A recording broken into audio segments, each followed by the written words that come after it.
They say that the only constant in life is change. And to a certain extent, I agree with that. See, because ever since we've started the DisplayShelf Podcast, we've been through many changes. We went from being an audio podcast to being a video podcast. There's been changes in setups. There's been changes all over the place. I went from Michigan to Montana. That's a massive change, and I'm still dealing with it. But you see, I don't think that that's the only constant in life, and I'll tell you why. Because at the end of every one of these episodes of the DisplayShelf Podcast, there is a game. Now, the game is a time-honored tradition in which two of us, a champion and a challenger, compete for the only thing that matters, that being the championship of the game. Up until this point, it has been the Tweety Bird Pez dispenser. But right here on the podcast, I will now show off the championship of the game. Now, for those of you that are uninitiated, I am the champion of the game. And that is your third constant. That's right. Change, the fact that there's a game, and the fact that at the end of that game, I'm going to be walking out victorious with this belt slung over my shoulder. Now tonight, I've got a bit of a problem. I'm not just facing Isaac. I'm not just facing Jacob. I'm facing both of them at the same time. And I'll be honest with you, I'm a little scared that in the first week of this belt, that I'm going to lose it. But I don't think I will. Because there are three constants in life: change, the game, and the game walking out of it. That's right, because I am the game and nobody beats me. And now while Isaac and Jacob, they're two of my best friends in the entire world, and I hate to tell them, but there's no way that they're going to be able to stump me at professional wrestling trivia. There is just no way. But I'm going to stump them, and I'm going to walk out of that podcast with this slung over my shoulder and my head held high on the road to breaking my record as the longest reigning champion of the game in DisplayShelf Podcast history. And that's the truth. And that's the constant. There's change. There's the game at the end of the podcast. And there's me. And who am I? Well, you know who I am. I'm the game, and nobody beats me.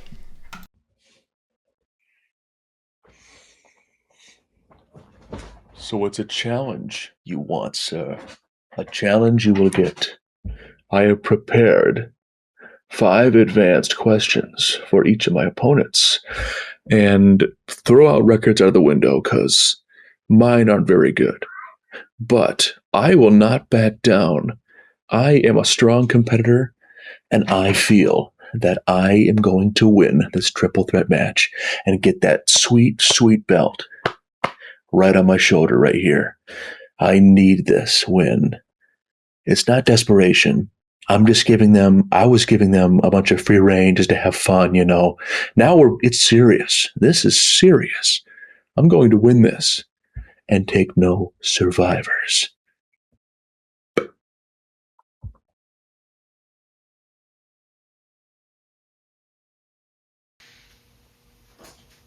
changes, constants, changes, constants, changes, and constants. These two words seem to mean a lot to Garrett. So let's get into it, shall we? You say that change is a constant. In a literal sense, I mean, you couldn't be more wrong. The word change is the antithesis of a constant. But I don't disagree. You see, change is inevitable. Unfortunately for you, though, it's time for a change. Your second constant, the game that we play at the end of every single Display Shelf episode. A game which consistently plays to your knowledge base. You know what that means? You're not skilled. You're not good. You're not the game as you claim yourself to be. You're lucky.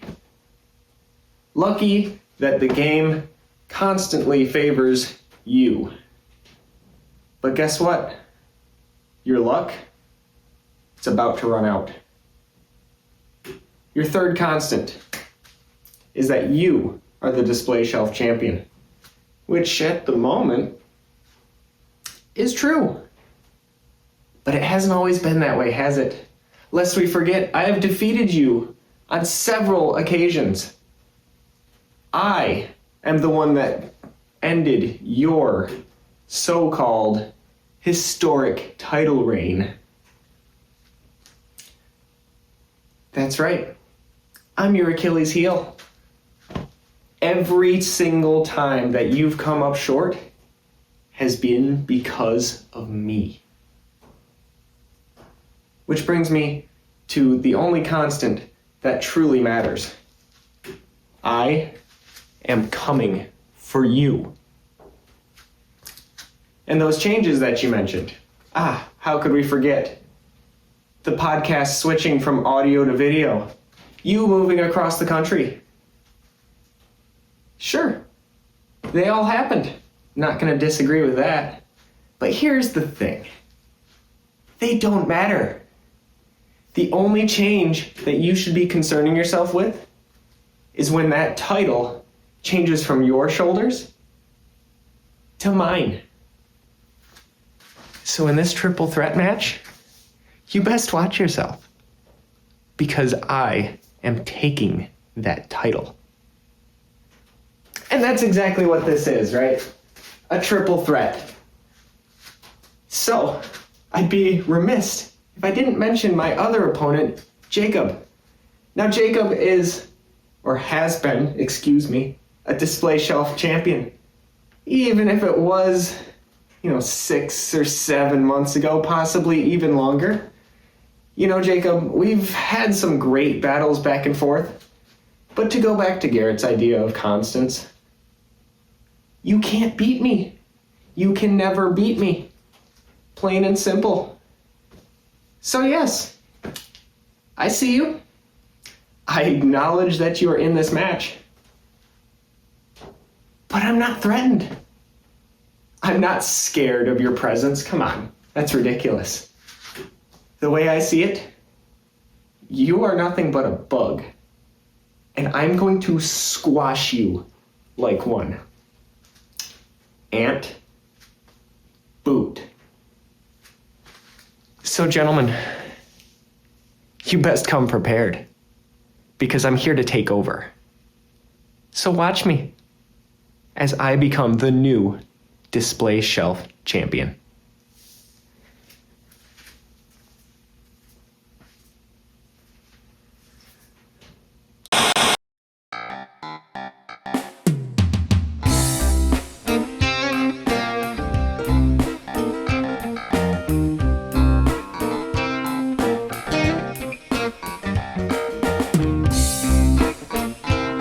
What you've just seen is only a teaser of what's to come at the end of the episode. We're playing a very special game in which Garrett is putting his title on the line against the both of us, both myself and Jacob. But that's the end of the episode. And here we are at the start of the episode. Welcome to episode 18 of the Display Shelf Podcast. I am, of course, joined by my fellow podcast hosts, Jacob. Good evening. And Garrett. Hello. So dramatic. I had to be as dramatic as my promo. That's just how it goes. Of course, you have. Of course, to. you got to. Got to. See, I'm not really gonna lean into my promo persona for now. Nah, same here. I got pretty.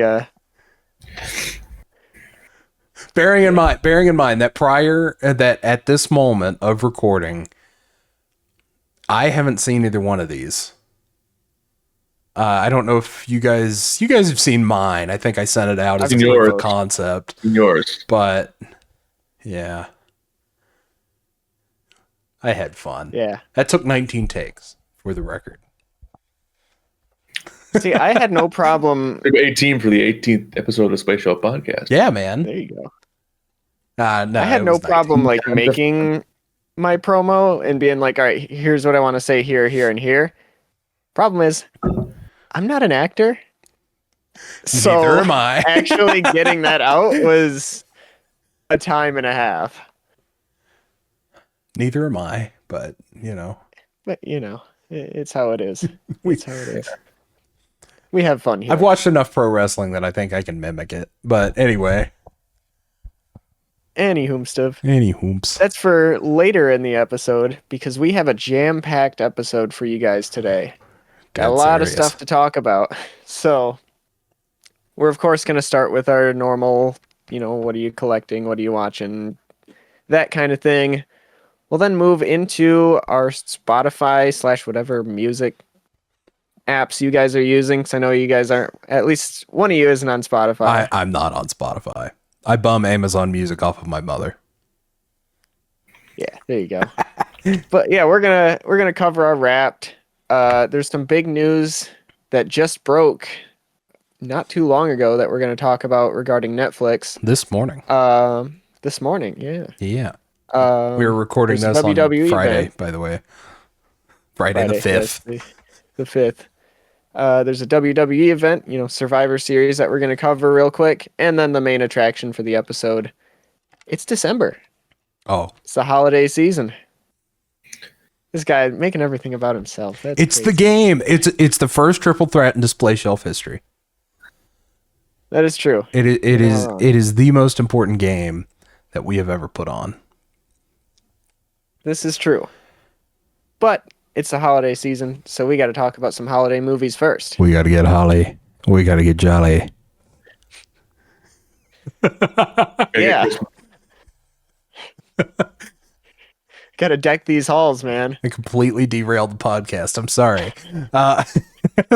It's over. Cancel the podcast. Just turn it off. Turn it off again. Again.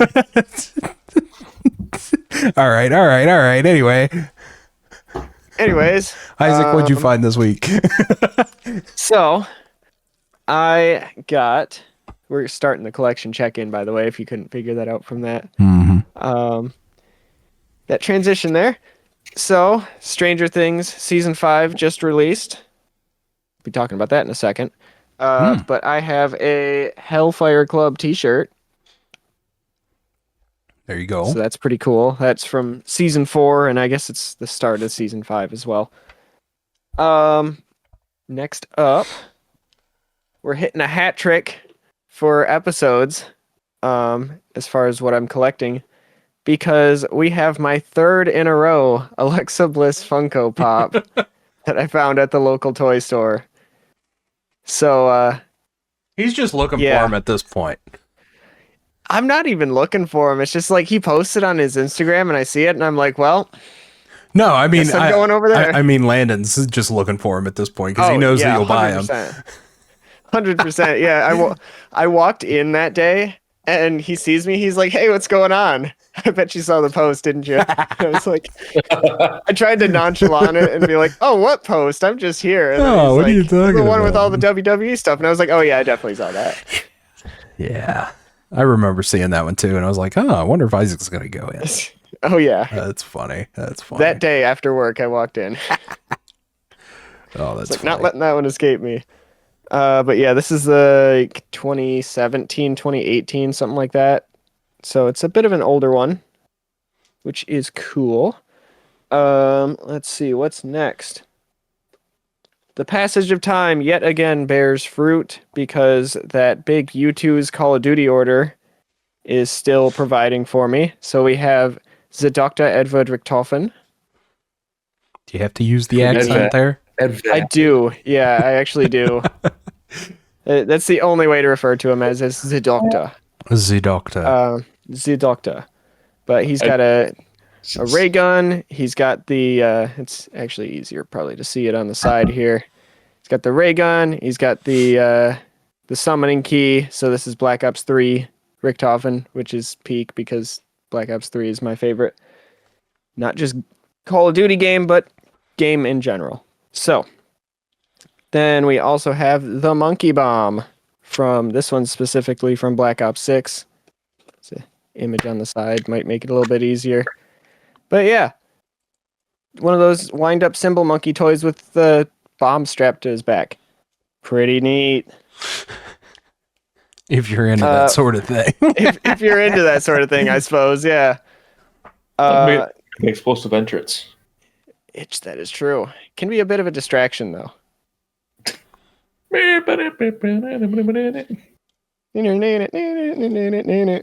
Whee! What is happening? I just want to mention I've been sitting over here trying to pose this one particular figure that I'm going to show off here in a second, and I just had the camera trained on Isaac, so it was only Isaac that was on the screen at that point. It's excellent. And I'm just like collecting my stuff and and there's so much noise. Just making noises from Black Ops. That's funny. Anyways, the last pickup that I have is Trevor Belmont from Castlevania. It comes with a bunch of hands, which is cool.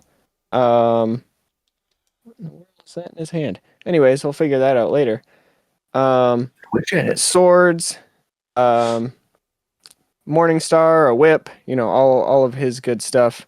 Haven't taken it out of the packaging yet because it's kind of like older, but I'm definitely thinking about it. But yeah, I really like Castlevania, and the toy store had this sitting up on the wall, and I was like, it was one of those where it was, I feel like spending more money than I should, so I bought it. Oh yeah, been there. Yeah. And other than that, I've been doing some maintenance on my collection overall, bit of organizing. I mentioned a couple episodes ago that I got some new shelves in my basement. Absolutely. And so I started moving a lot of my collection down there. I'm working on a Marvel shelf right now. So I've got a full section of like all my Fantastic Four stuff because, of course, I got all the Marvel Legends from the movies. I got a bunch of the Funko Pops from the movie. So working on a section there. I've got a Spider-Man section, and then in the middle I've got an Avengers section going. There you go. Probably going to do a Star Wars shelf, and I've got like half of a Godzilla shelf made. So that's where I'm at. And then I did put together my Mega Evolution binder for Pokemon cards because I did manage to find a few cards of that. There you go. But yeah, so I actually just got an email this morning that one of my Black Friday orders is coming in start of next week. So show that off on the Podski next episode. There. Underrated feeling is getting the email that says your order has been shipped. Oh, it's fantastic. But you know what the best feeling in the world is? When you're expecting something the following day and then you get the email that says, "Oh, it's on your front porch." Yeah. Yes. I had that this morning. It was excellent. It was excellent. No better feeling. I had that too. There's a lot of better feelings, but you know what I mean. All right. Yeah. Guess that brings it to me. I'm gonna switch the camera to me real quick. I gotta hit the right button.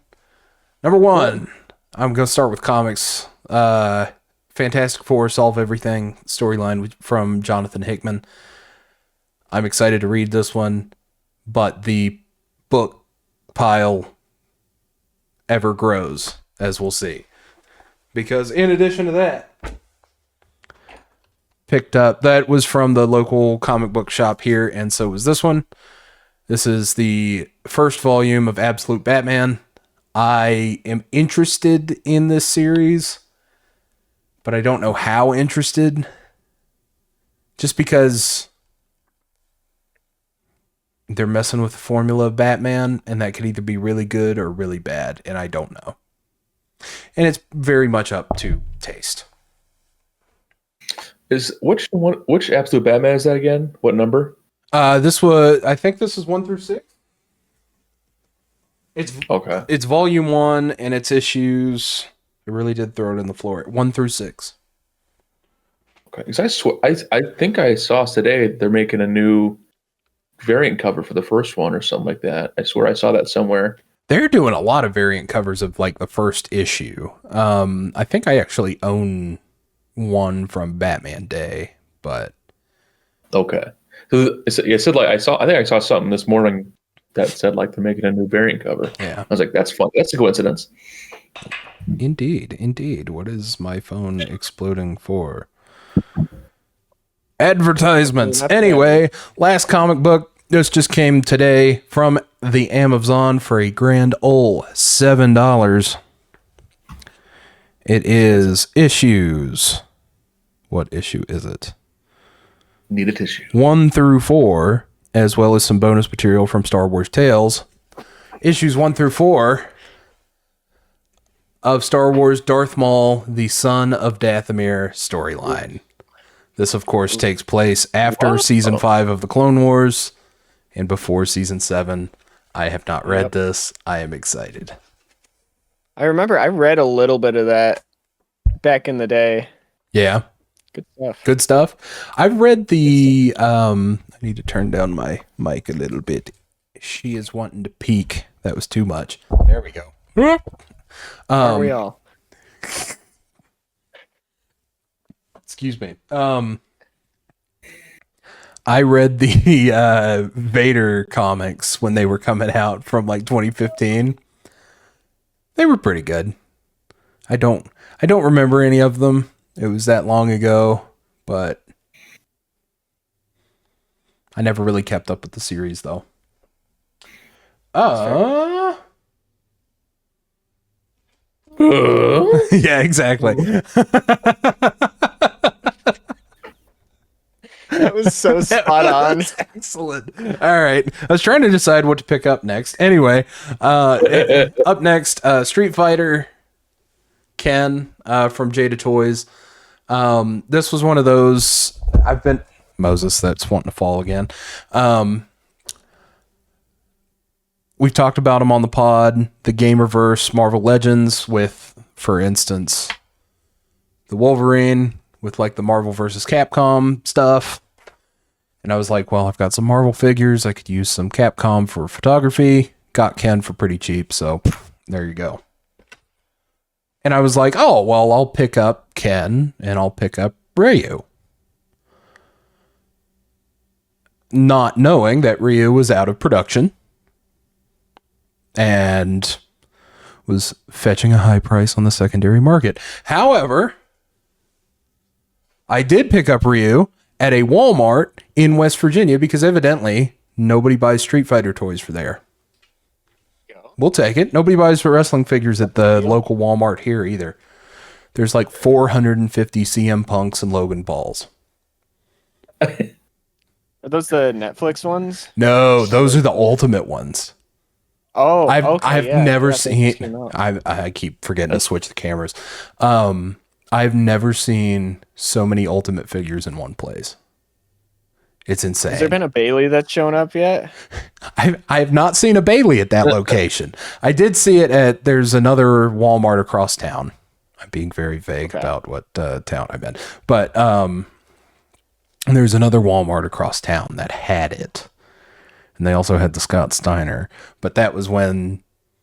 that was it last time that I had the Samurai the Marvel Legends, J. Jonah, and the Stranger, all from that Walmart. And I was like, I'm not spending any more money on toys. Yeah, So that's fair. I could have, but I didn't. Speaking of G.I. Joe, this is the G.I. Joe police officer. Got swappable heads, SWAT gear, all that fun stuff. I like the look of it. It would be cool to have for photography with like a Spider-Man or something. So there you go. Okay, I picked this one up. This is World War II Wolverine. I think this is a solid Marvel Legends figure. I don't think it's a good Wolverine figure. It doesn't move very well. It doesn't pose very well, unless you're just putting him in generic Army Man pose, at which point he's probably custom fodder. He's probably getting a different head, and he's an SSR agent. Simple as that. Because his shoulder is even branded SSR, which is cool.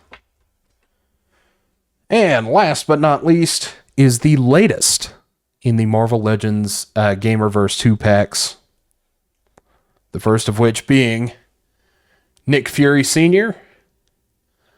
I will admit that I did go ahead and swap the head with the old Nick Fury Sr. from the Agents of S.H.I.E.L.D. 3-pack, because this one just, that's not him. There it is. Sorry, I just got these yesterday. I don't know if you could see that. I don't know if that's coming through, but he's got like a weird grimace or whatever versus like good old Grimace. stoic Fury. So swapped it out. Plus the Nick Fury from the Agents of S.H.I.E.L.D. 3-pack is Nicholas Jr., which is, yeah. It's Nicholas Jr. It's Nick Jr. I don't know where I was going with that. Anyway, the other part of that 2-pack is the Punisher. Finally have a Punisher for the shelf. Super excited. Comes with a bunch of guns. My only complaint about the 2-pack, other than the neck is a little restrictive on both of these figures, only complaint about the 2-pack is that the guns that come with the Punisher and the guns that come with Nick Fury are not the same color. So if you wanted Frank to dual wield the little machine gun that it comes with, because it comes with two, one in black, one in gray, you're not going to be able to do that and it looked good. Well, perfect. Strange they do it like that, but It's very strange. It's very strange. But whatevs. That's all I got. Jacob, you got anything for us? I actually have one thing that's not toy related. Ooh, camera's on you. So I don't have it with me because it's a food item actually. Apparently I bought it at the store today. There is a Kraft mac and cheese hot honey flavor version apparently. Hey, yo. And I saw that and I'm like, I have to try this. So I'm probably gonna have it tonight sometime. We are We'll see. tangentially a food podcast. Yes, I'm gonna try it. episode coming soon. I'm gonna try that. Speaking of which, Oh, hot tip. There's a brand that they sell at the Walmart called, it's like Better Good, I think. They've got like pretty generic looking packaging and they're all like down the frozen food section. They got pretty good stuff. Their potatoes are pretty good and they have bone-in chicken wings that are excellent. They're better than Buffalo Wild Wings and they're $8 for like half a pound of them. Excellent. Noted. This has been food time. Food time with the Display Shelf Podcast. That reminds me of like if you ever go to Costco and get like those $5 hot and ready rotisserie chickens, those things are so good. Yep. Those are so peak. Shout out the old guy with the barcode on his shirt. Yeah, Oh, that yeah. guy's so peak. That guy's great. They're good. But I'm curious. I mean, hot honey, I had this conversation earlier that hot honey is the new pumpkin spice. I was going to say, It's on that's a everything. thing now. Yeah. Hot honey is a thing now. Like I used to KFC hot honey chicken. They got hot honey at Taco Bell before. They got all kinds of hot honey stuff now, and that's the new pumpkin spice thing where it's like on every Pizza places like drizzling it on their pizza now too. Yes, they do. I don't think it's the new like pumpkin it. spice. I don't think it's a new pumpkin spice. I think it's a new ghost pepper. Because ghost pepper was everywhere. Yeah. Like It was. even a year and a That's very half true. ago. That's very true. But yeah, because they've had a ranch flavor and a jalapeno flavor of the Kraft mac and cheese, and those stunk. Oh. Not good. So let's try this one out and see how it goes. It's also like a 3 cheese flavor. I'm like, that might be good. But What are the 3 cheeses? that I don't know. I didn't buy it, so I wish I Okay. Hang on. knew. I wish I knew. Jamie. Very important stuff to. It's called Kraft macaroni and cheese. 3 cheese. Hey, this is the new segment on the Display Shelf podcast. We are at food time. This is where we talk about food. Isaac, do you have anything? We needed more. Because we need more on this episode. Isaac, But besides that, I got the go ahead. SD card came in the mail that I ordered, which was great. I got that for my Switch. Ooh. So For the about it. Switch. Okay. Yep, the Express one, because you can't use the old one on the Switch because they like making you spend more money. My camera died. Oh, there we go. Just in time for Metroid Prime 4. Which I gotta buy that. haven't played, but Did you buy it?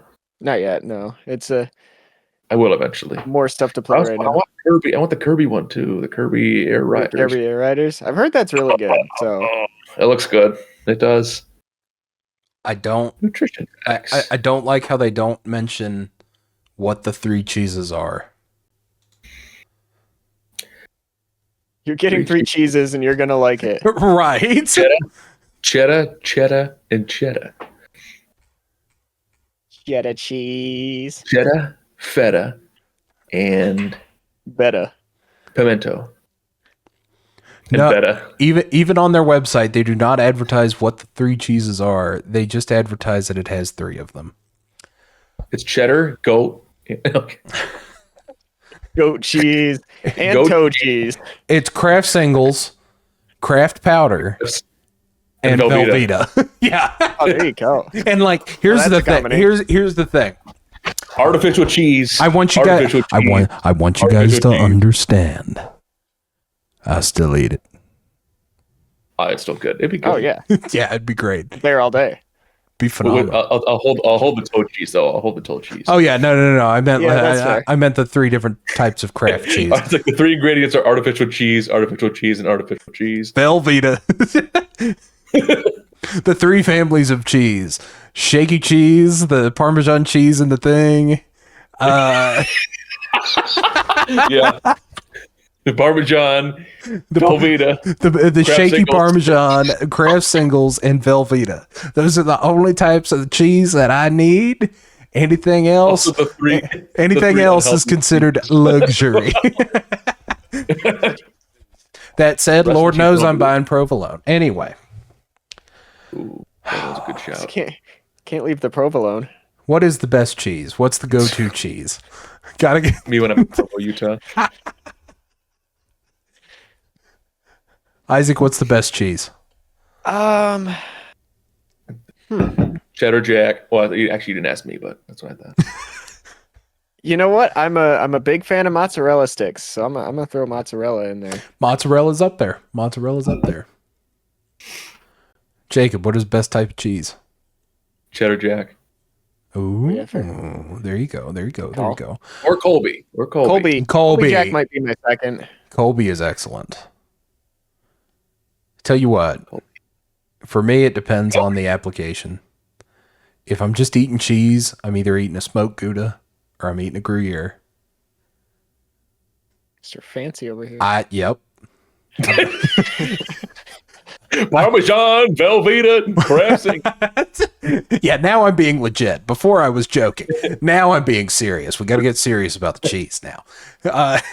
Serious topic. Cheese is a serious topic. Otherwise, if it's on a sandwich, sharp cheddar. Yeah. As that's fair. sharp as you can get it. Okay. Excellent. Well, I think of the anyway.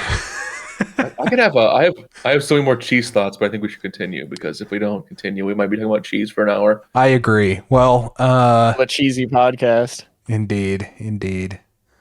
Don't be a monster. Join our cheese podcast. It's so Gouda. Anyway, So Oh, that's brutal.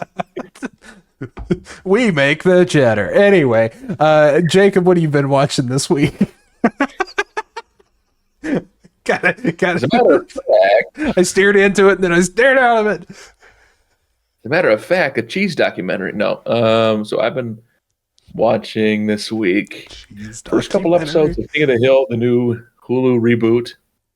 Not bad. It's been a while since I watched the original, so I can't really remember how it compares. But I like the new take on it, like the updated take, and I want to watch the rest of it. It was worth it to watch the rest of it now. It is good. And after that, I had so many things last time. I'm pulling it up again. I have to pull it up again because I can't remember because I have a brain of a peanut.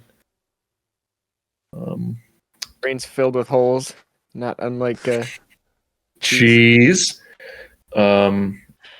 Swiss is all right in certain contexts. That's true. Oh, on Prime, I watched the end of Fallout to prepare for the next season of Fallout, Nice. season 2. And then Next Level Chef, of course, season 3, and Gordon Ramsay's Secret Service, the first 3 episodes of that. Yeah. So, what is that show? It's the same premise that the majority of Gordon Ramsay shows have, where this one's more based on going undercover and then making sure they don't know they're keeping an eye on the restaurant, and they uncover all the rats infesting the restaurants and the bad staff. Rats. So it's Kitchen Nightmares with extra steps. Yeah, I would say it's Kitchen Nightmares with extra steps. As a person who has probably watched the entirety of Kitchen Nightmares 10,000 times, yeah, I've been. I think you like it for sure. I want to watch Hell's Kitchen too. I should watch Hell's Kitchen. I like that show. Hell's Kitchen is pretty good. That's the one that's one you watch if you feel like amped up because it's going to be a lot of yelling. Yes, definitely. It's still mooing. It's not cooked enough. What are you, an idiot sandwich? It's sandwich. Oh man. Is there anything you didn't stick in the microwave? The salad. The salad. Of course, your donut. Don't put the salad in the microwave. My favorite part about that clip is that he clearly cracks for a second. It can't be cooked. The salad. He's so close to losing it. It's phenomenal. I thought cold water boiled faster than hot water. What? What? Oh man. Anyway, Good old Ramsey. what were we talking about? Hilarious. Oh yeah. What watching? Oh yeah. Is it me now? Yeah, that's it for me. All right. He surrenders the floor. I have been. What have I done? Ben. Oh, I kind of stopped watching Better Call Saul after the episode of Better Call Saul where, the hearing goes down and whatnot. But I picked it back up and I'm almost done with it. Excellent. The hearing with Chuck. The hearing. Oh, with Chuck? Okay. Yeah. That's such a It's such a good episode. It's such a good episode. He gets to be a lawyer? But yeah, good stuff. I'm almost to the end of season 6, so I'm almost done. Yeah, what else have I been watching? I kind of stopped watching doing my AEW rewatch there for a minute because I was traveling, and what's next is Full Gear, and the main event of that is Kenny Omega versus Jon Moxley in Lights Out, which is so violent that they are not allowed to sanction the match. So, in storyline, obviously, but if I remember correctly, it's pretty brutal. So I decided probably shouldn't watch that on a plane. Yeah, good call. Watched Deadpool on a plane before though. So I was gonna say, so have I. I did watch the Blues Brothers on a plane while I was flying out. That is a good movie. It is a fun movie. A good plane movie, I should say. There you go. There's levels. There's levels to this. Levels to this game. There's levels to this game. That's about it. That's all I got. Oh, I've been reading Batman Court of Owls. I'm like boot halfway through. Pretty good. Pretty good. Determine your fate. The fate is who? Who? Who? Star-Lord, man. Who? Come on, Star-Lord. Star-Lord, man. Finally. Isaac, what you got for us? Star-Lord. Finally. Finally. Well, I haven't really done a whole lot of watching. Been doing a lot of playing. But in terms of the watching, Stranger Things Season 5 just dropped. Good stuff. I will keep it spoiler free because, it's the final season. But yeah, it's good. I really enjoyed a lot of it. There's one storyline in there that I'm like a little bit iffy on. We'll see if they can clean it up for the rest of the episodes. Because Netflix decided, hey, people like this show. We're going to scam them out of money. Right. So they dropped 4 episodes Thanksgiving week, and then they're dropping another couple episodes on Christmas and another, I think the finale on New Year's Eve. So they're like, oh yeah, we'll scam people out of 2 months of I was gonna say subscription to watch this show. And of course, that's good. That's a I good will be point. there. Yes. wild. Yeah, When does 11 become 12? that's a great question. I don't know. Maybe even 13. But I've not seen Stranger Things. Yeah, you were saying it's not really your wheelhouse. Yeah, I was wondering about that. It's good though. Yeah. I mean, I've been thinking about watching it after I finish Better Call Saul, but I'd at least give season 1 a go. I might give it a go then and see what you happens. feel about it after that. Yeah. That's one of those shows that really, like, we talked about it a bit in the impactful TV Yep. episode that we did. That's one of those shows that really, like, it hit me at the perfect time. And so I really just fell in love with it. There you go. And it just kind of sucks that they're doing this kind of release schedule now, because it's been, I want to say 3 years since season 4 came out. And it was like 3 years between seasons 3 and 4. So it was kind of like, you kind of lose it a little bit in between there. Okay. So it's kind of one of those, I got to reignite the passion to finish it out. Yeah. But it's doing a good job of keeping me right now. So That's good. I'm There you excited. go. There you go. But I said I've been doing a lot of playing. And that's because Black Ops 7 just came out. Oh, yes. And I gotta say, I love it. I love it. It's so good. And the only reason people are like diabolically hating on it, in my opinion, is because it's the popular thing to do is to diss Call of Duty right now. Because when you actually play it, it's good. If you liked Black Ops 6, you'll like Black Ops 7 because it's just a better version of 6. People are saying that the zombies map, the first one, Ashes, is like an S tier map. I don't see it. It's a B tier map for me. Oh, my. But it's still fun to play. Because sorry, I'm going to go into a little ramble here. The main way to traverse around the map is in a car, which is very anti-zombies.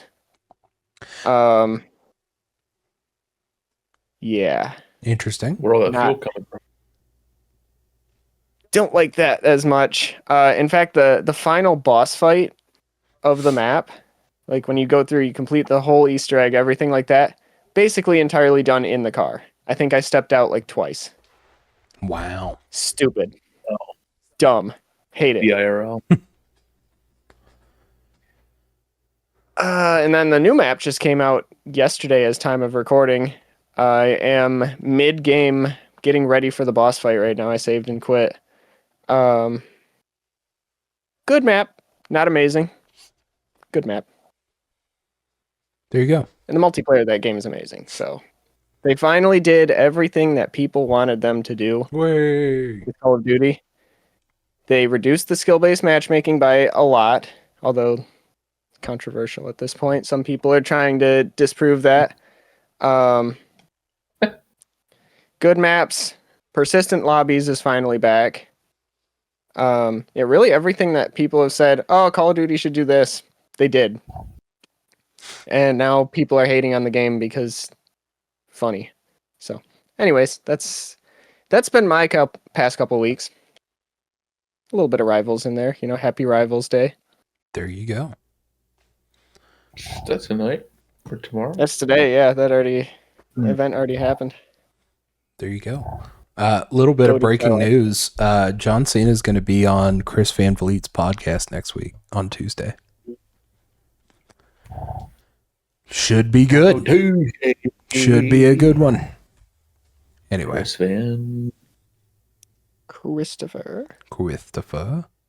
Anyway. Beethoven. Guess that brings us to our next segment. One of the big things to wrap up the year that has come out this week. Wrap up the year. Exactly. Is Spotify's Wrapped and the 1.5 million different spinoffs about it. Indeed. You think there was a Discord rap too? I did see that. I was scared when they did that. I was like, what is that going to be? Did you look at it at all? Yeah. I said 40. No, I looked at it and it was like, oh, well, here's the server you spent the most time in. And here's, stuff like that. It's all right. You said curse words 4,297 times in this server. Right. Time to make it 98. Yeah. Oh my. But so the Spotify Wrapped has come out. I don't know what you guys' music stream of choice is, but mine is Amazon Music. I don't know. We didn't decide what order we were going in on who's doing what. I can kick it off if we want. You just want to go through top artists, top songs? Sure, we could do that. Let me pull mine up. Yeah, let me pull mine up here. I have already seen this, so it's not exactly a surprise on my part. Sorry. It's taken forever. I'm a weird case because I switched from Spotify to Amazon Music a few months ago. Oh, okay. So I'm a weird case. So it's kind of like I don't have one for Amazon Music yet, but I have one still for. Oh, they're offering me $0 for 2 months on premium. I might come back for that actually. Hold on. Oh. A second. All right. So we'll start with my songs according to Amazon Music. My songs are from 5 to 1. If Drinking Don't Kill Me or Memory Will from George Jones. Don't know why that's on there, but I must have really liked it. It is an excellent song. It is sang excellently. Great. Next, Geraldine by Miranda Lambert. It's got a good groove. I like the guitar on it. There you go. Why Can't This Be Love by Van Halen. Sammy Hagar Van Halen is at number 3. Sturgill Simpson's You Can Have the Crown is at number 2. Which is, I'm not even going to recite the lyrics because Isaac will have to censor it. And of course, thank you. Number 1. Number 1 surprised me and then kind of didn't surprise me. And I think it's moderately skewed, but I'll explain in just a second. Is Living Colors Cult of Personality. It is the very first song on my hype playlist. So when I get in the car and hit the little button that says hype playlist, it automatically plays that song, so I think it might be a little skewed, but I'm okay with it because it's an excellent song. Not a bad number 1 to have. No, excellent song. And then who are my top artists? Good Lord, it's all bluegrass. Number 5, J.D. Crowe and the New South. They have exactly one album, and it is excellent. Number 4, Van Halen. Number 3, Ralph Stanley, another bluegrass. 2 is Sturgill Simpson, and 1 is Coulter Wall, who does like prairie songs and stuff like that. I just whacked the microphone. Very relaxing, and I use it to focus. So makes perfect sense. Let me ask you this: are you happy with your Wrapped?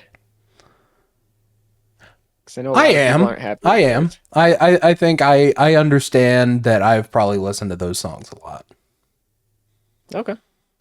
Cool. Indeed. YouTube has one as well, and I don't know what's on it, so I'm looking at it right now. Oh yeah, I haven't looked at mine yet. Isaac, you go do your Spotify one while I look at this.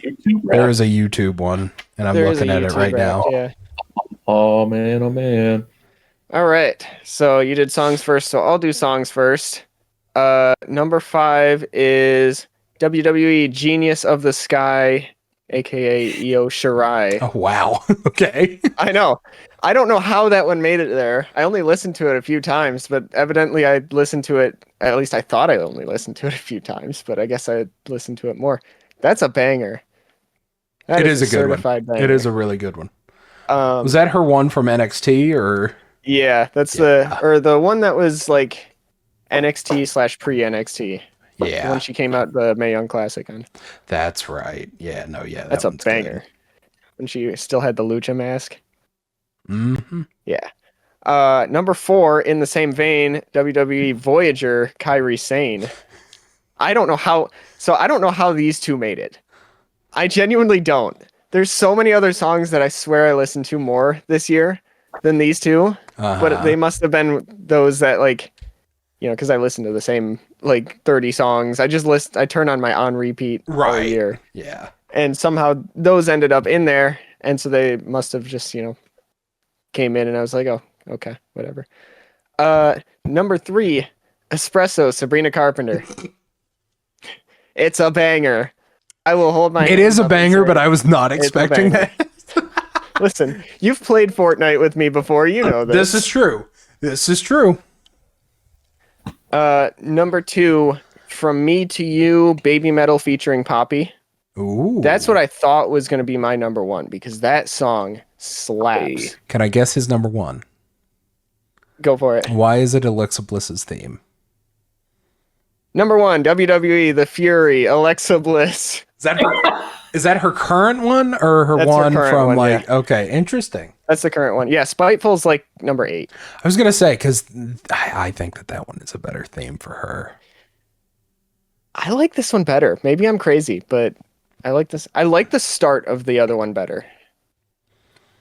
I think the other. I like the way this one goes. Yeah, I see what you're saying. Yeah, but yeah, when she came back at the start of the year, I listened to that a lot. I played like a full zombies game, like full 40-round zombies game, and having that be the only noise in the background. Moses. That's like 3 hours. That takes like an hour and a half to get there at the rate that I was going. So that replayed like a lot. Yeah. So on to my artists. Number 5, Sabrina Carpenter. Banger. Number 4, Kevin Sherwood. If you know, you know. He did the Call of Duty Zombies songs, at least a lot of them, because there were some really good ones in Black Ops 6. Number 3, unfortunately, is Def Rebel. I hate that they combine the two when you listen to a WWE song. They combine Def Rebel and WWE together. And so Def Rebel made it in, which is annoying, because I don't want to see that on my Wrapped. Number 2 is Baby Metal. Number 1 is the WWE. There you go. There you go. Baby Metal released an album this year. Good album. Good songs. Wish they were my number 1, but they're not.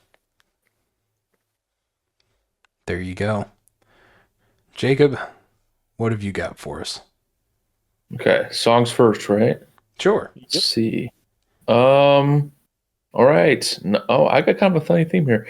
Number 5 is Die For You by The Weeknd. I had a weekend spree this year, apparently. Interesting. I don't know why, but I did.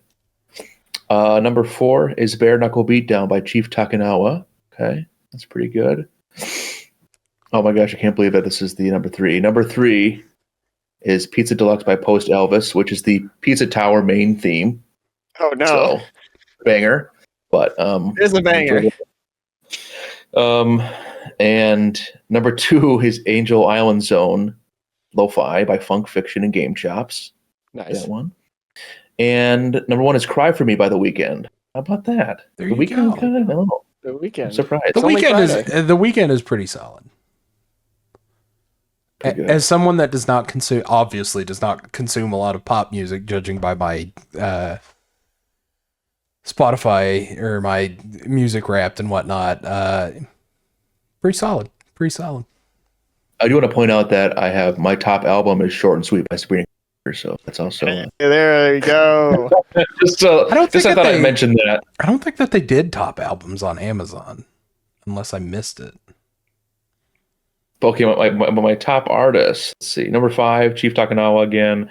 Number 4, Super Piano 64. Number 3, Game Chops. Number 2, The Weeknd. And number 1, Funk Fiction. Not bad. There you go. Yeah, they didn't do top albums on Amazon. Very interesting. Let's see, what was mine? Mine was Metal Fourth, Baby Metal. That's the new album. Ooh. Cool. Very different tastes between the three of us there. Definitely. Yeah. Also on Spotify, they do the thing where one of the your top artist shows up and does a message for you at the end. Oh yeah. I got jump scared because I'm like, I had no idea who Funk Fiction was as a person, so I got jump scared by who that was. So, but I'm like, hey, I learned something new. But yeah, not bad. I want to do YouTube rap now. I mean, not in the podcast. But I want to go find what my YouTube rap is now because it's probably insane. Yeah, I just went through mine. It makes perfect sense. I watched a lot of food content. I watched a lot of Adam Savage's Tested, and I watched a lot of toy reviews. Yeah. Is there any? That's pretty much it. We need like a and wrestling podcast, rap, obviously. Of course. We need like a rapped rap. Maybe. But anyway, Here's how we rap this year. That's not the only thing that's hit the zeitgeist this week. As of this morning, Netflix put out a statement, and I don't want to read this entire thing. Long story short, they have bought Warner Brothers Discovery. Now, Warner Brothers Discovery has been kind of shopped around for the past, it's been a couple months. I think we've been kind of hearing about this. It was looking like Paramount was going to be a top bidder, and now Netflix says that they are the top bidder and they're going to buy it. So, couple things. Not good. Not good. In their statement, they are talking about they're acquiring Warner Bros., its film and television studios, HBO, and HBO Max. So those two streaming services are probably going to collide at some point. You're going to see The Sopranos, I would imagine, on Netflix. You're going to see a lot of that kind of stuff on Netflix, including, but not limited to, The Sopranos, Game of Thrones, the DC library, which is very interesting, and a bunch of other stuff. As well as they even go in here and mention classic movies such as Casablanca, Citizen Kane, because, the whole Turner classic movies thing is kind of embedded in there. So, where do we start with this?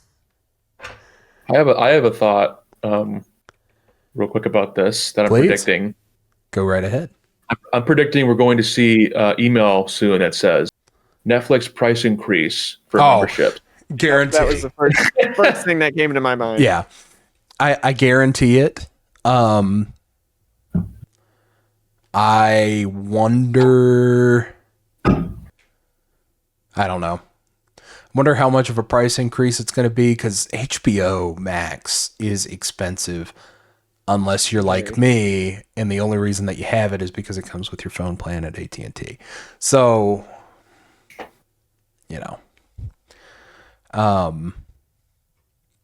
Very interesting. They put out a very large corporate statement talking about how much money it is and all of this. It comes out to around 72 billion is the number that's getting floated around, which is a lot. They're cheap. Yeah, I guess. Maybe we should have. Yeah, why didn't we buy Warner Brothers Discovery with all the money we've made from DisplayShelf so far? I was gonna say if I put in $10 and if you put in $72 billion, we got ourselves HBO Max. we can have ourselves a Warner Bro. Anyway. Wow, I always wanted a Warner brother. Okay, so a couple of extra things that I've seen floating around the news this morning, because this happened shortly before I woke up, and so I was like briefed on it on my normal news stuff while I'm trying to go to work. It still is subject to go into the antitrust process. So, obviously, the DisplayShelf podcast is very apolitical, so I'm just going to display these facts and we're going to move on. It is a very distinct possibility, according to analysts from Reuters, who I was listening to this morning, that there is a potential that the purchase could be blocked by the government in hopes that Paramount, who is a little bit more close to El Presidente, buys it and gets control of it and all of this. Don't know what that looks like. I don't know. I'd be very interested to see if this gets through an antitrust suit, even without that kind of, I don't want influence, I guess. But there's the monopoly aspect. Exactly. So I'm interested to see what happens. But yeah, I imagine it's going to go through. All these things go through. Surely. If the question is, if the Warner Brothers Discovery one can go through, and then what was the other one here a while back that went through? I vaguely remember, but I couldn't. Yeah, I couldn't tell you what it was. Remember happening.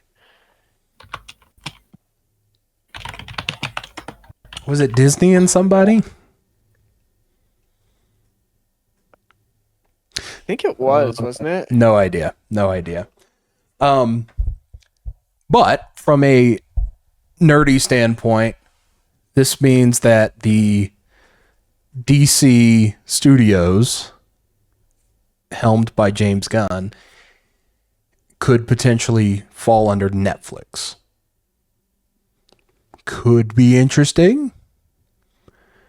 There were already reports circulating that if Netflix does this, you're going to have smaller cinema times for movies, and they're going to go right to streaming a lot quicker. Which I don't like, but no, whatever.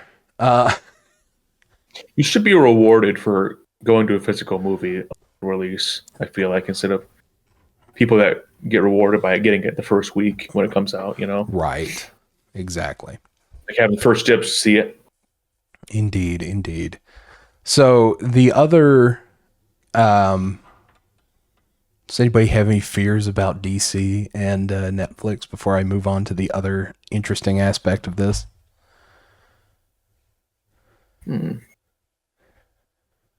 So will they own the rights to making DC stuff? They will own DC Studio, which falls under Warner Brothers. Oh. It's going to be very interesting. I'd be a little bit nervous how much control Netflix wants to have over it. So would I. I think because a lot of the stuff they've tried to like take control of has kind of fallen flat. I would hope that they would understand that the two big DC projects thus far as DC Studios has been a thing, being Superman and Peacemaker Season 2 have hit mostly critical acclaim. I don't think that Season 2 of Peacemaker was as good as Season 1, and I don't think that it ended as good as it could have, but whatever. It's still considered a good show, so I would hope that they don't try and take everything over, but we'll see. It's Netflix, so you know. We will see. So another interesting facet to this is, as part of buying Warner Brothers Discovery, they buy HBO Max. HBO Max is currently the streaming home for all Elite Wrestling. Netflix is the streaming home for the WWE. So, what the hell? I am... there's part of me that wants to be very optimistic and is like, oh yeah, this streaming service can have both wrestling promotions on there. But there's a lot of talk about, oh, if Netflix has exclusivity, if WWE basically made them sign a thing saying, hey, we're going to be the only professional wrestling on the platform, then that could be an issue for AEW with their streaming. An interesting point, though. I know I'm just kind of yapping at this point, so bear with me. Mike Johnson, a PW Insider, says that the current plan, from what he has heard, and I guess he's connected somewhat, is that Netflix is buying Warner Brothers Discovery and the HBO stuff. They are not buying the terrestrial cable. So they would still have a television deal for cable, but HBO Max with the streaming and where HBO Max runs the AEW pay-per-views at an additional cost could be impacted. I kind of talked for a bit there. Anybody else got anything? I just wanted to make a comment about a tweet that I saw earlier today, and that is, well, welcome back to the Fed, Bryan Danielson. Dead serious. And, you know, and here's the thing. I want, in my perfect optimistic brain, I want Netflix to say, I have the streaming / pay-per-view rights for the WWE and AEW. I want a cross-promotional pay-per-view. We need to see Kenny Omega versus CM Punk. I understand that there's 1.5 million reasons why that can't happen and why that might not happen. And I don't even know if they can be in the same freaking arena as each other anymore. I want to see it. It was a match that we never got. And I wanted it. And it's looking like we're not going to get freaking Punk Cody at WrestleMania again. Which is actively upsetting me, by the way, but we'll talk about that after we talk about Survivor Series.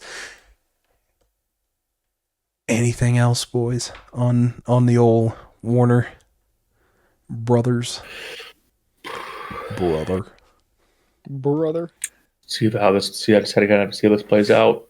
Indeed. It's got to get through antitrust first, which will be interesting.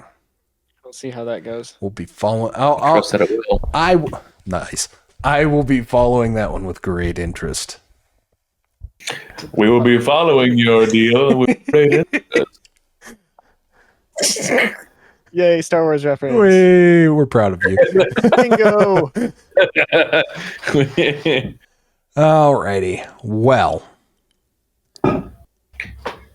speaking of wrestling, there was, in fact, a pay-per-view this past weekend. It was the 2025 Survivor Series War Games. War Games. We going through there's just 4 matches. We'll go through it real quick. What were the matches? First match on the show was the Babyfaces versus the Heels. AJ Lee, Alexa Bliss, Charlotte Flair, Io Sky. Gosh, I just really summed that up really broadly, didn't I? Io Sky and Rhea Ripley versus Becky Lynch, Lash Legend, Nia Jax, and the Kabuki Warriors in a women's war game match. It went 41 minutes. I thought this match was boring. Seems to be the sentiment that I've been hearing. Yeah, I was bored during this match. I did actually sit and watch the pay-per-view.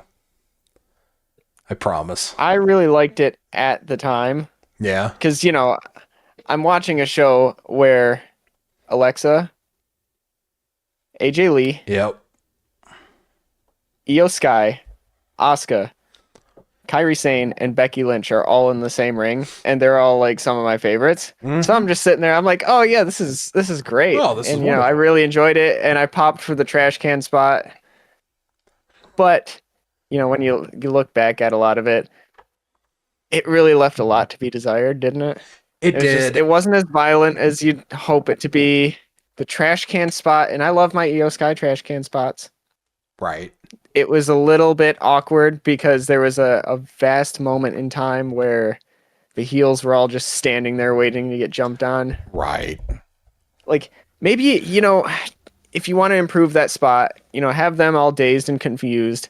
Have the rest of the baby faces kind of like holding them into position and dipping out as Io's about to jump. At least that way you can be like, oh yeah, they're standing there for a reason and not just standing there because it's that time for the spot. Yep. Indeed. Jacob, any thoughts on the women's War Games match? You're allowed to say no. Because I was just thinking about saying no. Other than I do actually have a point, kind of. It's me. I always have a point. I like the trash can. That's my highlight of the War Game match. The branded trash can was kind of funny. I liked it. I thought it was a good touch. I like Rhea brought it in the whole trash can at the end. Indeed. I only thought, which is kind of sad, but nothing. I mean, nothing against them, but that's my only really thought from the match. Yeah. I think that this match, when this match finished, I thought to myself, WWE War Games needs to probably take a break for a hot minute. Or it needs eliminations. It needs to get reworked. I think, because you had a spot in there when Lash Legend comes in, and this is the only thing I remember about the match other than the trash can spot, and I guess the end. Lash Legend comes in, she kicks everybody's rear end, and then her and Rhea Ripley get into it. And I thought that would have been the perfect opportunity to have her pin and eliminate Rhea Ripley. Put her over massive. But no, did not happen. Mostly because it was against the rules of the match. But yeah. Yeah, because like the first 30 some minutes probably of the match, just they feel like they don't matter. There's no stakes to it. There's no stakes. Oh yeah, they got beat up a little bit. Yep. There's no stakes to it whatsoever. Oh, what? You're gonna knock them out? And they'll lay on the ground until their teammate comes in because you can't pin them. Right.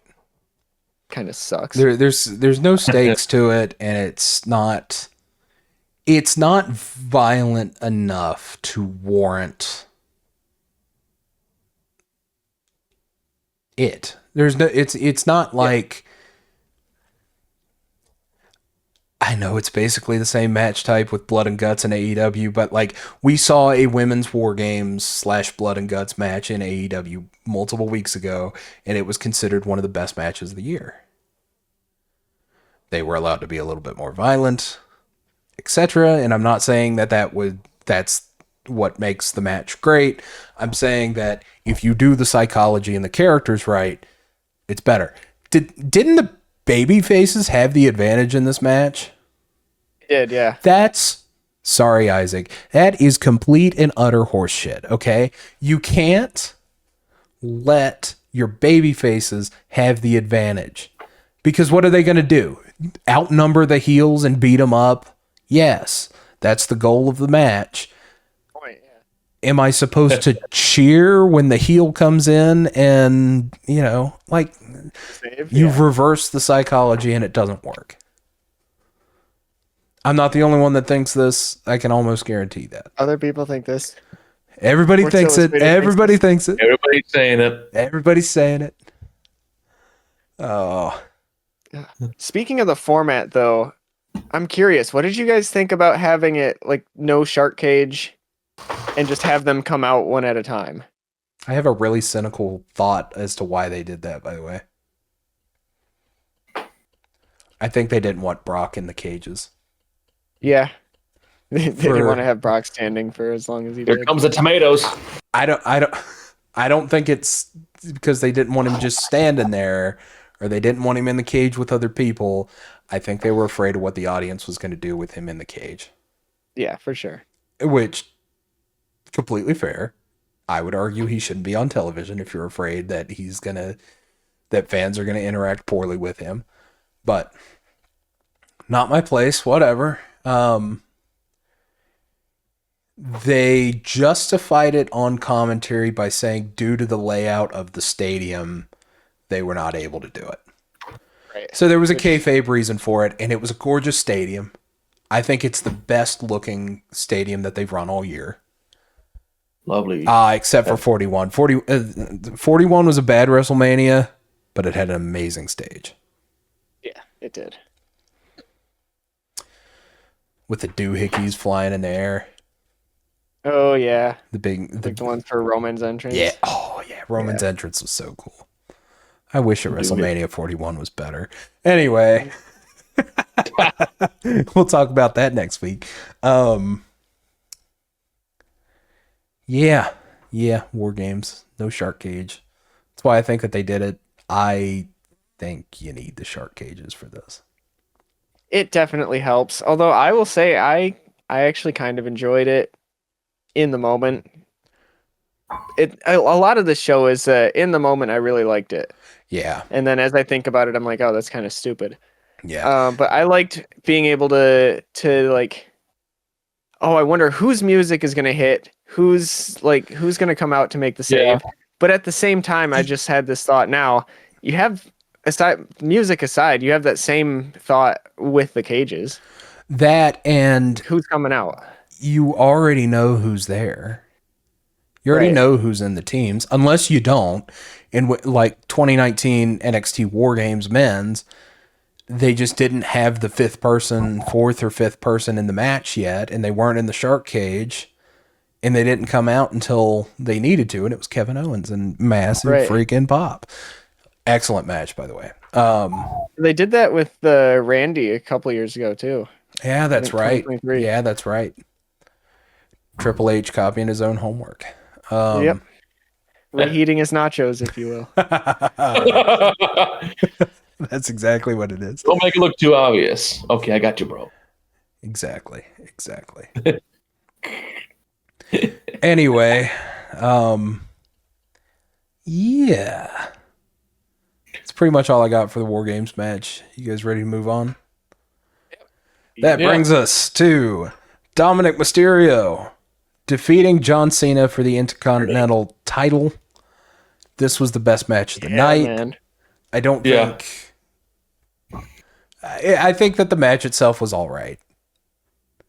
It was more of an angle than a match, and I'm perfectly fine with that. Liv Morgan returned, which is why Isaac is super excited.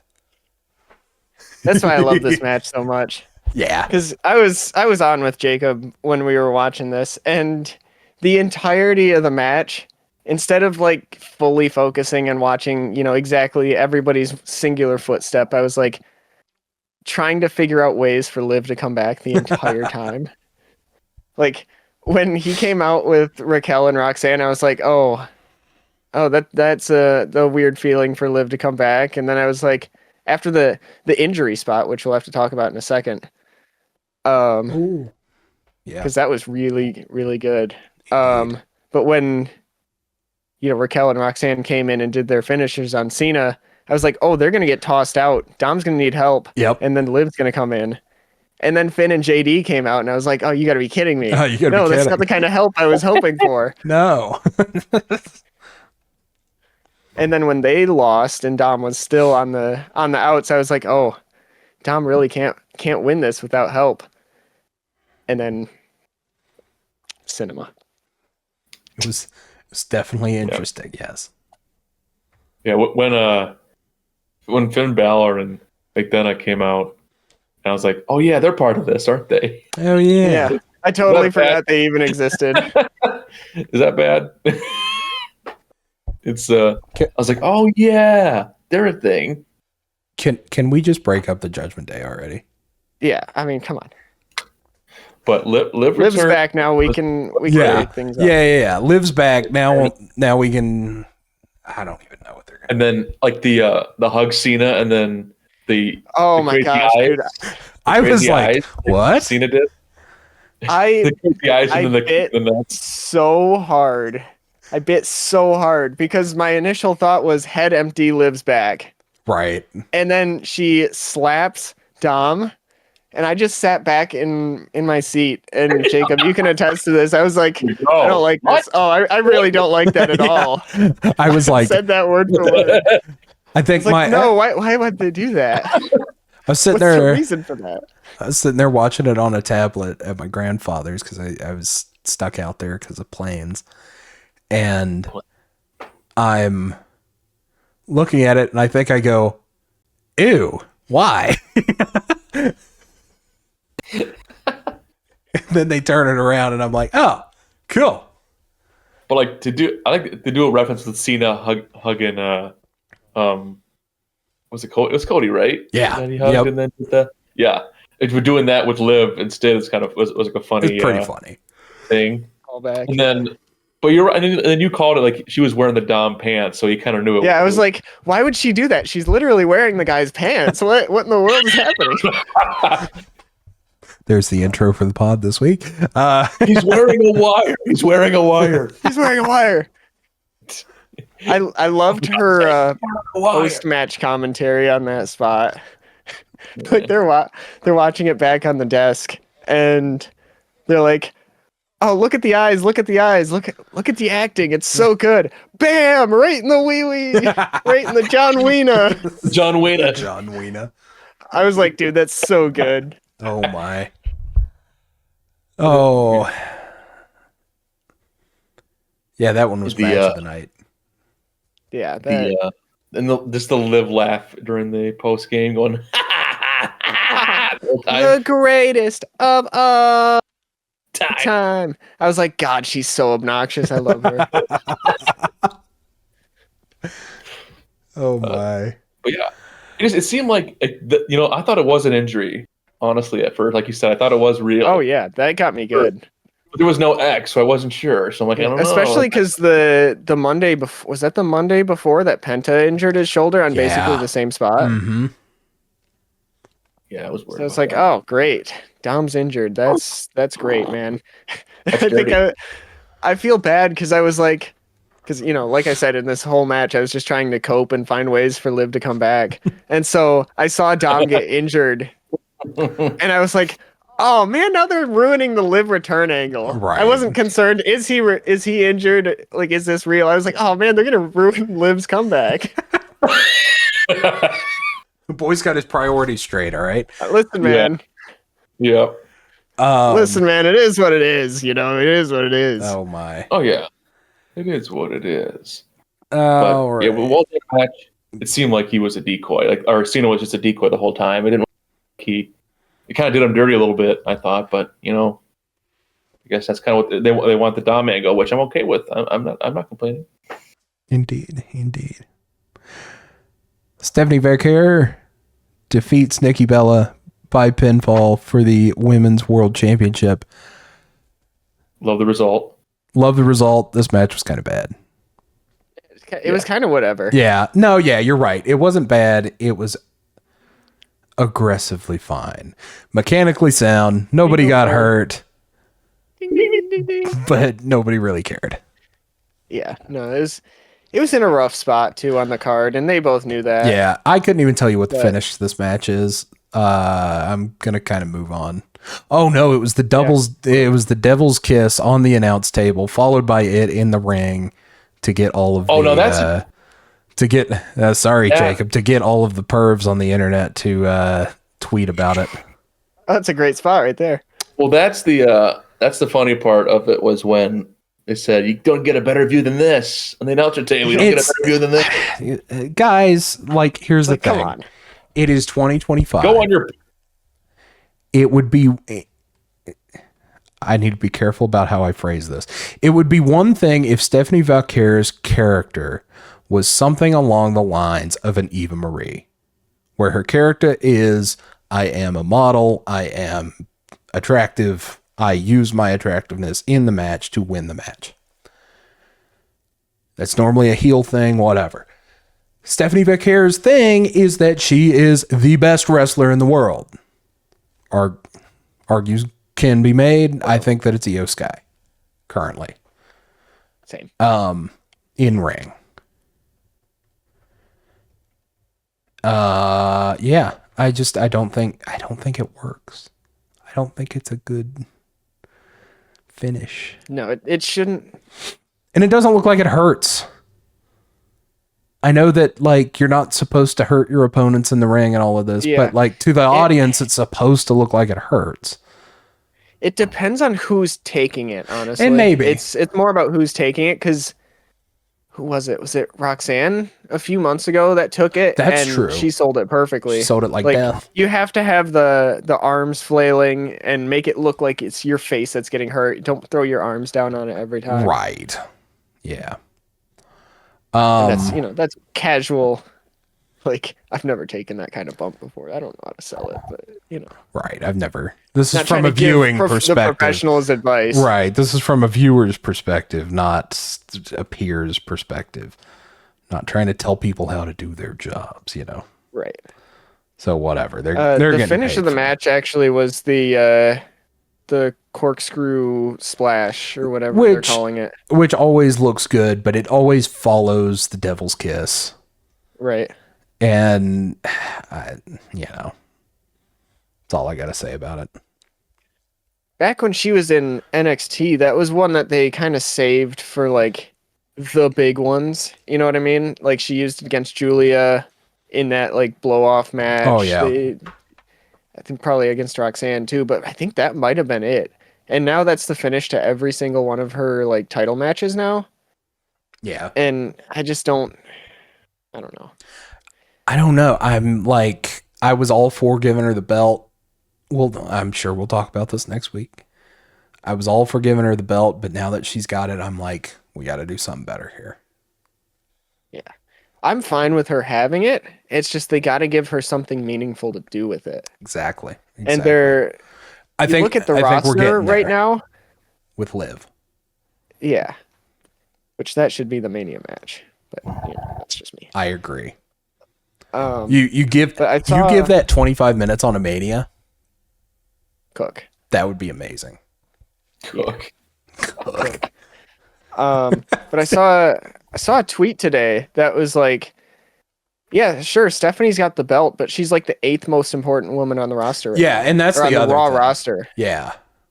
Because Rhea, Io, Liv, AJ. honestly, AJ, Charlexa, and they're not even from Raw, Right. but they're still more important on that brand. They're all more important than your women's champion. Becky. Like, what are we doing? Becky, Yeah, Bailey, Becky's Lyra. Yeah. Like, what is happening here? It's a thing. I don't think, oddly Throw enough, some importance on your belt. I feel like they just don't know how to book her, which is really weird because if she's a great wrestler, stick her up against great wrestlers, have good matches. That's Like, there you go. Easy. what you do. But, But WWE is not a wrestling promotion. It's an entertainment company. Yep.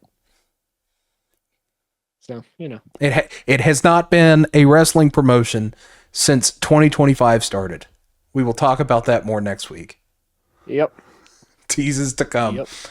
Men's War Games match. The Vision, Braun Breaker and Bronson Reed, Logan Paul, Drew McIntyre, and Brock Lesnar defeated CM Punk, Cody Rhodes, the Usos, and Roman Reigns in War Games. I don't remember a single thing about this match other than random dude runs in at the end, gives somebody the stomp, Braun Breaker pins CM Punk. Did I just sum up the entire match? Kind of, but you forgot the mid-match yeet. Oh yeah. Oh yeah. Yeah. That's been man. been fun to listen to that conversation. It makes perfect sense for his character. It does, but Mr. I'm more than just an entrance does an entrance in the middle of a match. I completely agree with that take, but when he turns heel, could be good. If they ever decide to actually pull that, They need to turn him heel immediately. give him something more than just the yeet man, Because because his wrestling in ring is not making up for it. No, he's not a very, from a viewer perspective, I can think of 10 wrestlers in the WWE that are better than him in the ring. Gunther, Cody, Punk, Drew, Jacob Fatu. I'd argue Solo Sikoa in his current role. Already Braun said Breaker. Gunther. Braun Breaker. Bronson Reed. Bronson Reed. Jimmy Uso. No. I don't think No? Jimmy Uso qualifies as better than Jey Uso Yeah, in fair. ring. I need two more here. Randy Orton. Randy Orton and Dominic Mysterio. I said it. Yeah, I agree with it. So The list goes on. and the list goes on. You could argue Finn Balor. Well, definitely Finn Balor in ring. The current Raw Tag Team Champions, AJ Lee. And yeah. JD, Rey Mysterio, Rey Phoenix, Penta. Yeah, Yep. that could go on for a while. We can go for a good while on there. Karrion Kross. Oh wait. Ooh, We're gonna get a promo from him, and he's gonna be like, "Hey, I heard you talking crap on our I podcast." heard you talking crap. hey Oos, the DisplayShelf Podcast. No. Jey Uso won't say anything. Rikishi, on the other hand. Anyway. Oh yeah. So this could have been Fire! This podcast fire. This could have been done. I feel like the War Games match could have been built so much better. I feel like LA Knight should have been in there. Yep. Yeah. Yeah. Yeah. Who's to say he wasn't the mystery man? Did you see the Mystery Man? Did you see the mystery man? It's Austin Theory. It's got to be. It's Austin Theory. I mean, okay, hang on. On That's the a good night, theory. High pop. on the night, it was Austin Theory. Whether that's who they decide, it'd be funny as crap. And I think that they should do this. It'd be funny as crap if he shows up 2 more times as Austin Theory and then they go to reveal him and it's Omos. Oh, that'd be great. That'd be so good. I think it would be amazing. You could just lean into the bull crap every now and then. It would be like the same scenario as when they first introduced El Grande. Exactly. I was gonna say they should like reveal, and it's actually El Grande. It's El Grande Americano. Could be Chad. I mean, I don't know what Chad Gable's status is, but I don't know. I don't see him fitting in with that group. No, not at all. It's not his thing. Then again, I don't see Austin Theory fitting in with that group. But you know, No, especially because they were trying to turn him face, and it never pulled the trigger. yeah, there's a lot of that, isn't there? You know, weird how that works. Yeah. Gotta face it. It's no theory. It's true. It's a fact. all It's right. an Austin. I'm gonna throw out my fantasy for booking. For watching. Thanks for watching. I'm going to throw out what I think they should have done with War Games just because I like to hear myself talk. And I want you guys' thoughts here. Fantasy booking. What they should have done was you've got the team all set on the babyface side, CM Punk, Usos, and Cody. I think you bring in Roman Reigns to equal up the numbers, and then something happens in a beatdown. The heels kill Jimmy Uso. Not literally, but you know what I mean. That's when Punk is like, hey, we need a fifth man for War Games. There's only one guy that can fight the Vision as much as we can, and even though him and I don't exactly get along, I think we can have LA Knight on the team. So he poses to LA Knight. He says, hey, if you and I work together to fight the Vision in War Games, I will give you a title shot on the last Raw of the year. You Trade offer. Exactly. And you can walk into the new year as a champion if you beat me. I will give you the opportunity. Jey Uso is upset about this. Naturally. Of course. So Jey Uso, I don't like interference spots, still have a clean finish, but gets involved in the match, turns heel in the process, and skews the match toward Punk or whoever. It doesn't matter.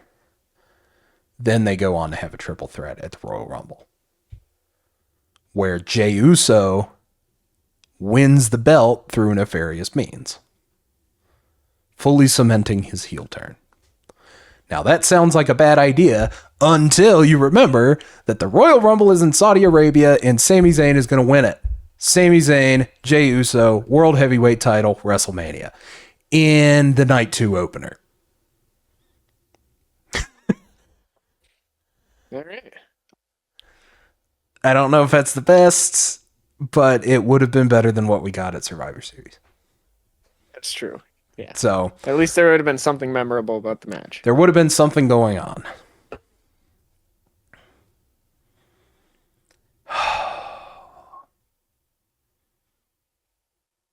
Yeah. Well, now that we're feeling festive. We are feeling very festive. I'm feeling holly. I'm feeling jolly. Jolly. I'm feeling Christmas. I'm feeling quippeth. So let's talk about some of our favorite Christmas movies. Indeed. Indeed. We kind of didn't talk about what we wanted to do with this segment beforehand, so I will just pose to the group A Christmas Story with Ralphie and whatnot. Excellent movie. My favorite movie of the Christmases. Same here. Yep, I follow that same sentiment. I'll concur with that. Because I don't know about you guys, but my family, because they run that 24-hour Oh, yeah. Christmas movie or Christmas Story marathon every day, Christmas Day. We see it at least 3 times a day, if not more. It's a classic. It is a good movie. It's so good. You wake up, you grab a hot chocolate, you grab a cinnamon roll, you turn the television on, and you have 24/7 Christmas Story playing on your TV. That's Christmas. Yeah, and I really I like the what word am I looking for? Not really nostalgic vibe, but like the old-timey vibe that it has. There is that. But then it plays also itself like it's a 50s Christmas movie, but it wasn't made in the 50s. It was, which blew my mind as a kid. I was like, wait this isn't a really old movie? Yep. I couldn't even tell you what year that was. Is that 80s? I think it was... I have to look it up because I want to know too. 80s? I will find out. It's gotta be. Yeah. It's just funny because in that one, the family dynamic is very familiar for anybody that has, 1983. Interesting. Yep. For anybody that has a younger brother, you recognize that dynamic between Ralphie and his brother through the whole thing. Ralphie! I do. Yeah. We've all had to eat the soap at one point. And not intentionally, but I think I have before. Metaphorically, we've all eaten the soap at some point. Yeah.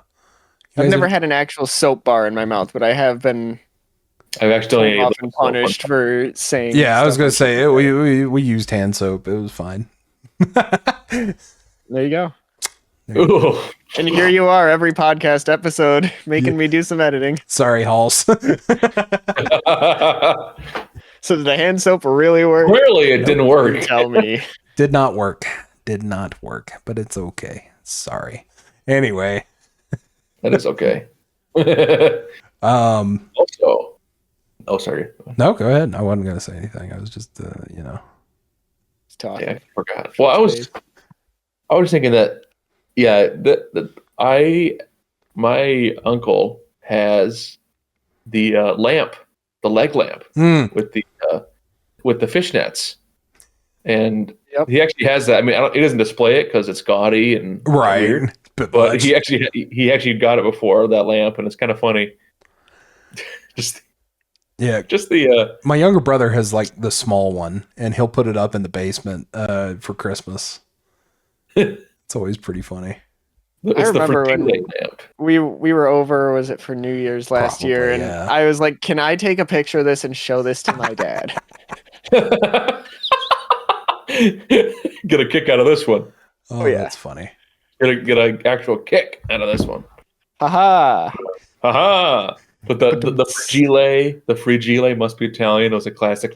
Indeed. That's like Oh man, That's so good. I've done that so many times. I did that joke at work once because we were doing pallets and whatnot, and one of the boxes said fragile. I turned to this guy who I was working with at the time. I was like, "Huh, this box must be Italian." It said fragile on it. And I was like, he was like, "What?" And I was like, "Well, it says fragile, so it's got to be Italian." It's like when we feel like we're getting old. It's like, Yeah. Like, what are we, unks? Right. We're the unction. Oh my.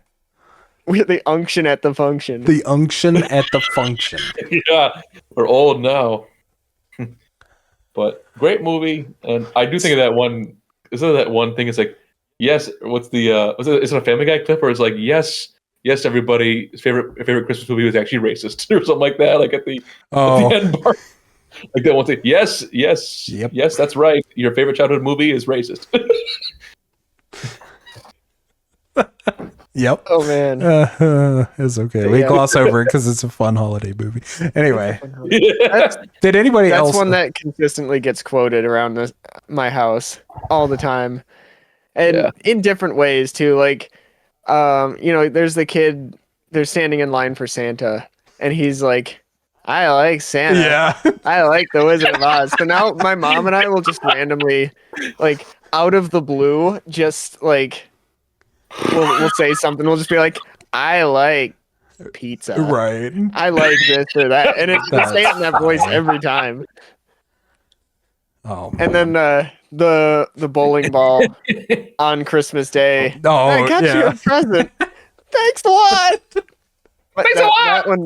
That's my dad's go-to around this time of year. Thanks a lot. Oh. But yeah, there's so much that is just so quotable and so good about Christmas Story. Indeed. We one of our favorites is the flash forward to Ralphie who's blind from eating the soap. He said, "What happened? Tell us. It was soap poisoning." Oh. Oh man. Oh.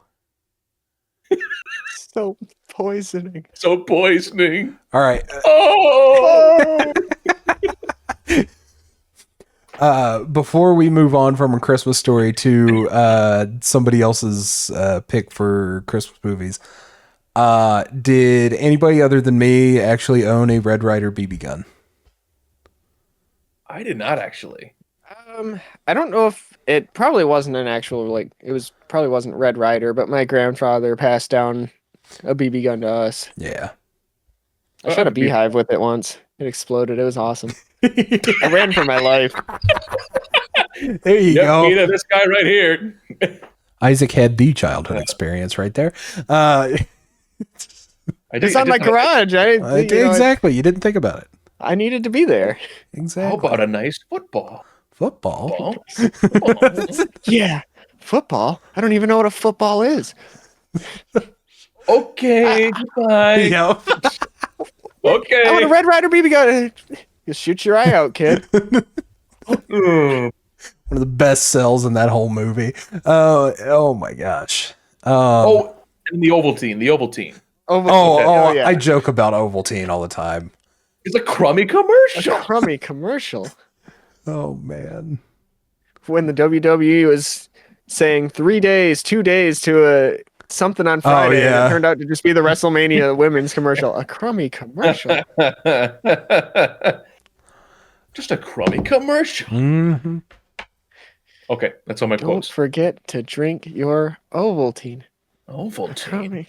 Ovaltine. Oh my. Like, what is, and also, Crummy commercial? okay, I gotta be honest. I know they had one bathroom. I know that. Did they have two bathrooms in that house? Because I remember during it, it's like they're trying to go to the bathroom, but he's sitting there doing the thing. And it's like, what if he's actually going to the bathroom? I don't know. And like, stop yelling at me! I can't go faster. What do you want me to do? I'd imagine that they only had the one. Maybe, but like they had like the one where they had the soap in. I think it was a different bathroom. I think it looked different to me.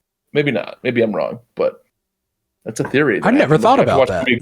Yeah, now I gotta watch it. It's like yelling like, "Hey, he's got to go." I'm like, okay, I guess I'll magically pee faster. To your pants. Oh my. Oh my. All right. Who wants to go next with bringing up a Christmas movie? What are we thinking about Elf? Jacob, go first. Uh-oh. What we're thinking of Elf, huh? Santa. Okay, Santa! besides that, a good Christmas movie. In parts, I like the idea. I think he plays it well, the elf. But I also it's not like a necessary watch every year, but I like it. Not a necessary watch every year for me personally. Yeah, I'm not a fan. That's kind of all. I like everything to do. I like everything with the mall Christmas stuff, and then like the Christmas shops. I love all that, and I could watch that all day. But I think some of the parts, like the romance, and like, it doesn't need to be there. Right. I think. Yeah. I mean, what was that noise? Interesting. Yeah, it's definitely not a necessary watch for me. I'll probably not even watch it if it's on television. Switch off of it. Yeah, I've never really been that big of a Will Ferrell guy.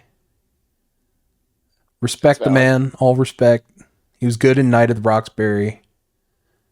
He was good in the Lego Movie. He was good in the Lego movie. That's about it. It's about all I got for Will Ferrell. He was not good in The Office. He was in The Office?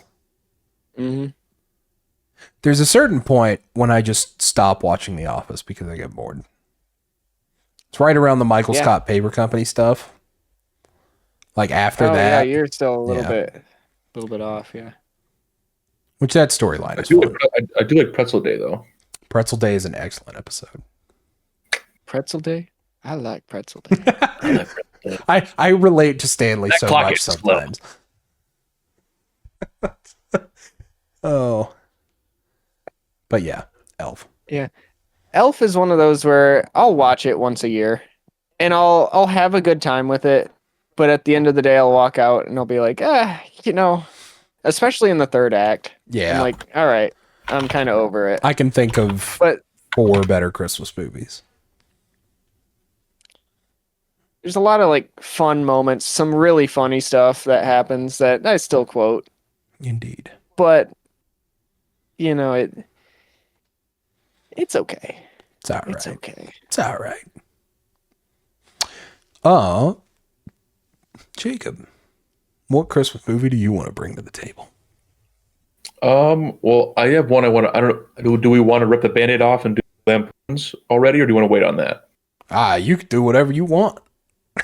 Okay, do Lampoons. That's the number one for me. Probably number 1A or 1B. This is so good for me in movies.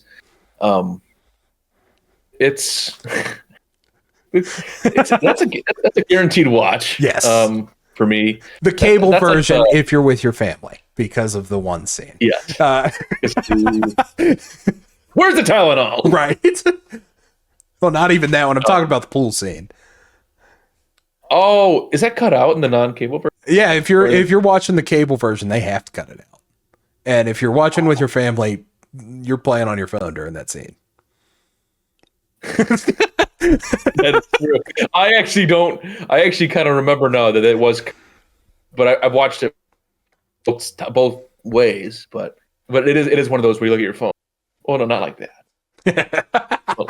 I've seen that version of it. I think I had the DVD of it, so I've seen that version. Oh yeah, I've got the Blu-ray. I think sitting in the other room. Absolutely excellent movie. Really good movie. Did you? And I like the fact that the kid actor, or the male kid actor becomes the Big Bang Theory actor afterwards. Oh I didn't know that until now. I forgot about that. It's kind of interesting. It looks like him, and it does look like him a lot in that role. Leonard, right? Yeah. Leonard, yeah. Yeah, Leonard Hofstadter. Indeed. And also, Big Bang Theory gets a bad rap. I'm just putting that out there. Not a popular opinion, but it gets a bad rap, and I like it. So I have not watched enough of it. That's constantly on at my house because it's like one of my dad's favorite shows, and I'm so sick of it. I've seen the same episode like a billion times. And yet, though, I feel like you could do that with Seinfeld, and it's good every time. The laugh track, though, sometimes. This is true. But when it comes to Lampoons, it's you almost forget there's like a summer one, there's like other vacations. Right. It's like this is the pinnacle movie. It's the best one. And the movie is good at the start, and as soon as Uncle Eddie comes in, it's rolling. The rest of the movie is amazing. Yes. From that point, when Eddie shows up, the rest of the movie is so good. It's amazing. Yep. Like they saved all the good stuff for when Uncle Eddie comes in, yep. And the rest of the movie is just absolutely amazing. One of those movies that second half is better than the first half. Yeah. We refer to the familial dog Rosie as Snots because she is constantly eating food up off the floor and stuff, just like the dog in that movie. It's so funny. He's choking on chicken bone. Oh, he got it up. Didn't the tree had a squirrel? I remember that, but didn't they? Yes. They blew up the cat, right? Well, the cat bit off lights in the Christmas tree and got electrocuted. That's right. It's been about a year since I've watched it. Yeah, so she bit off the Christmas tree lights, and then it got electrocuted underneath the sofa. Gosh. She wrapped up the cat in a present. Oh, man. Incidentally, speaking of this movie, where the turkey is like so dried out that it's completely. Cut it. He cuts it and it just. On YouTube, it's okay.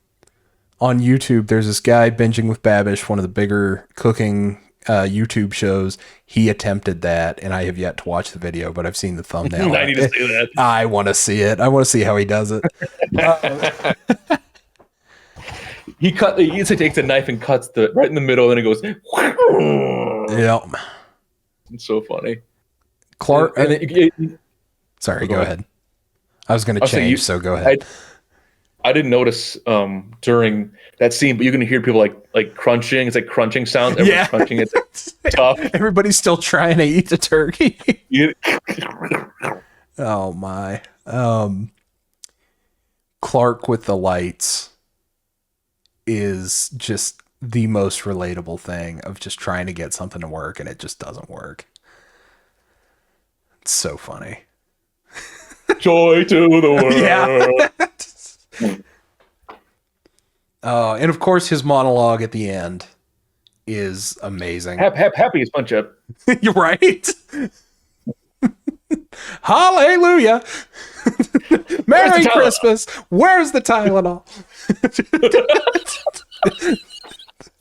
That's it, again, very relatable. Worse? How could it get any worse? We're on the foothold of hell. Yep. Oh my. I'm gonna be the party pooper here and say that I've never really bought into Lampoons. Oh. Not for me. Not our movie. Everyone has their favorite. It is an acquired sense of humor. There's a very particular sense of humor that you got to have for that one. So I respect it. Yeah. I respect it. That one never. Have you The seen thing it? is too. Oh yeah, I've seen it. Just not. Good question. Never- Good question. Never my movie. And that goes for my entire family too. It's just never on because none of us really like it. Interesting. We prefer other Christmas movies to it, so it's never something that I really watch a lot. So I never really bought into it as a kid. I've never bought into it as an adult. So There you It's go. kind of the magic of Christmas right there. Is that there's people like it with their own thing, So I respect that. Indeed. Ah. Ooh, yes. oh, flashbang. Ooh, I love Google Docs. That Christmas Story and Christmas Vacation are like top two, gotta watch it at least once a year Christmas movies. And for me, another one that I have to watch every year, mostly out of tradition, but I do genuinely think that it is a phenomenal movie, is White Christmas. I think it is a very underrated Christmas movie. This is Bing Crosby, Danny Kaye. It's just a fun little Christmas musical type thing. It's nice. It's sweet. It's got some funny moments. It's a good little movie. I think I've seen this Seen before. it. I think, Jacob, you and I might have watched it in a choir class at some point. That's probably where I've seen it from. Yeah. But Explains why I didn't see it. movies. I quit choir Fair enough. as soon as possible. Quiet quitting. I definitely do recommend it. It's a fun little movie about two performers who are World War II vets, and they take a vacation trying to get away from some people that they owe money, and they wind up at a bed and breakfast hotel type of thing with their former general. So they decide to save the hotel and all of this. It's one of those movies, but for 1954, that was kind of new at the time. So there you go. Yeah, that's true. I just had a really big, dumb Jacob moment that I thought in my head, what's Bing Crosby doing now? Jacob, you dum-dum. He's not alive anymore. What that guy's up to. Same thing he's been up to for the past however many years. That's away for 40 years, 50 years now. He died in 1977. Oh my gosh. What am I thinking? So for the last 50 odd years, he's been doing the exact same thing. Cemetery, probably. Oh my gosh. Excellent. That up. Nah, that's That's excellent. The though. intro. Excellent. Yeah, there you go. What's Bing Crosby up to? What's Bing Crosby up to? Oh my. Let's assume the year is 1976. What is Bing Crosby doing? He's just chilling. Just chilling, Yeah, man. he's just Chilling. chilling. He's He's probably getting around. Probably in the last years of his life. he might be Cedar doing Rapids. some singing. Who knows? Who knows? Who knows? Who knows? Anyway, what else you guys got Christmas wise? So I mean, there's an obvious one we haven't talked about yet, Is there? but there is, yeah. I mean, Santa it's Home Alone. Oh. Oh, It's Home Alone. Come on now. Oh yeah. yeah. Which both? You think both count as Christmas movies? I mean, 1 and 2? yes. What about all but five? No. We've talked about this road. We're not bringing those up. If you're really curious, few episodes ago, Yep. go We ahead and did listen to it. We discovered that there are in fact 5. Yeah. I've only seen the second one a couple times, so I really only consider the first one when I'm talking about it.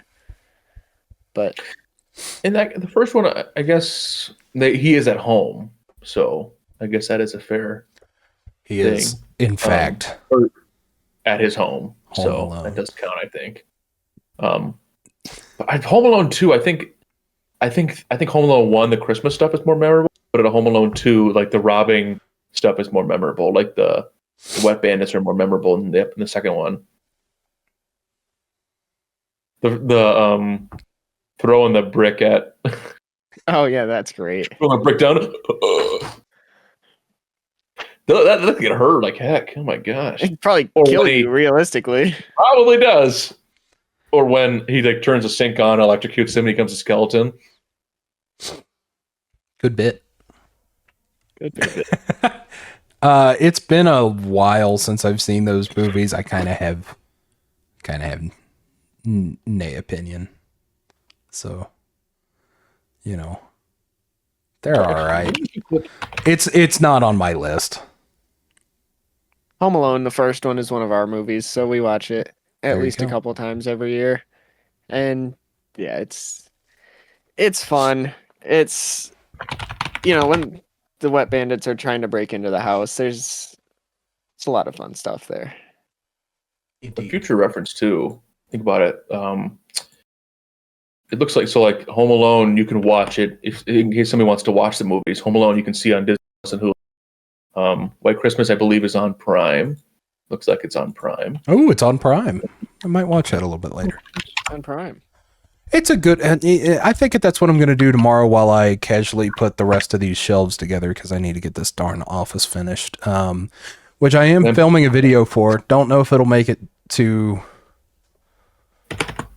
air, but I'm doing something with it. Content, baby, content. 2026, the year of display shelf content. the year of the display shelf. I'll talk about it more in that video, but the shelves back here, you can find the shelves at Lowe's. You just have to get them cut down to size. Gotcha. Sweet. Okay. Interesting. Very interesting. Interesting. And then you can get the little, you can get a whole bag of these little doodads, which hold the yes, shelves on. You doodads. can get those at Amazon for I think this whole bag of 60 of them was $5.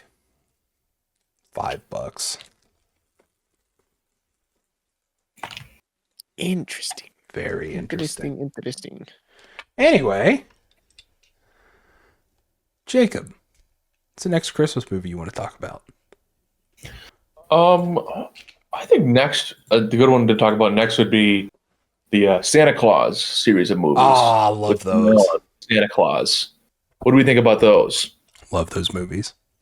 Those are good. They have the perfect amount of comedy and heart. Even the third one, which is kind of bad, but it's all right,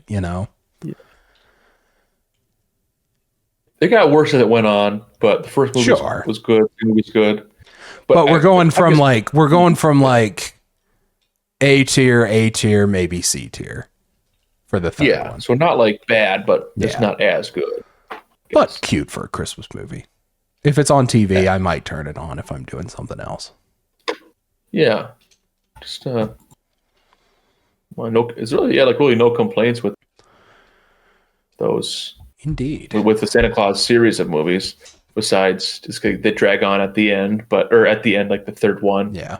can be kind of drag on. But like the first two, I like Tim Allen. I like his character. I like the just like his transformation into being a big Santa Claus. Like just his, I like that's kind of funny. And I like how it like freaks out all of the other normal adults.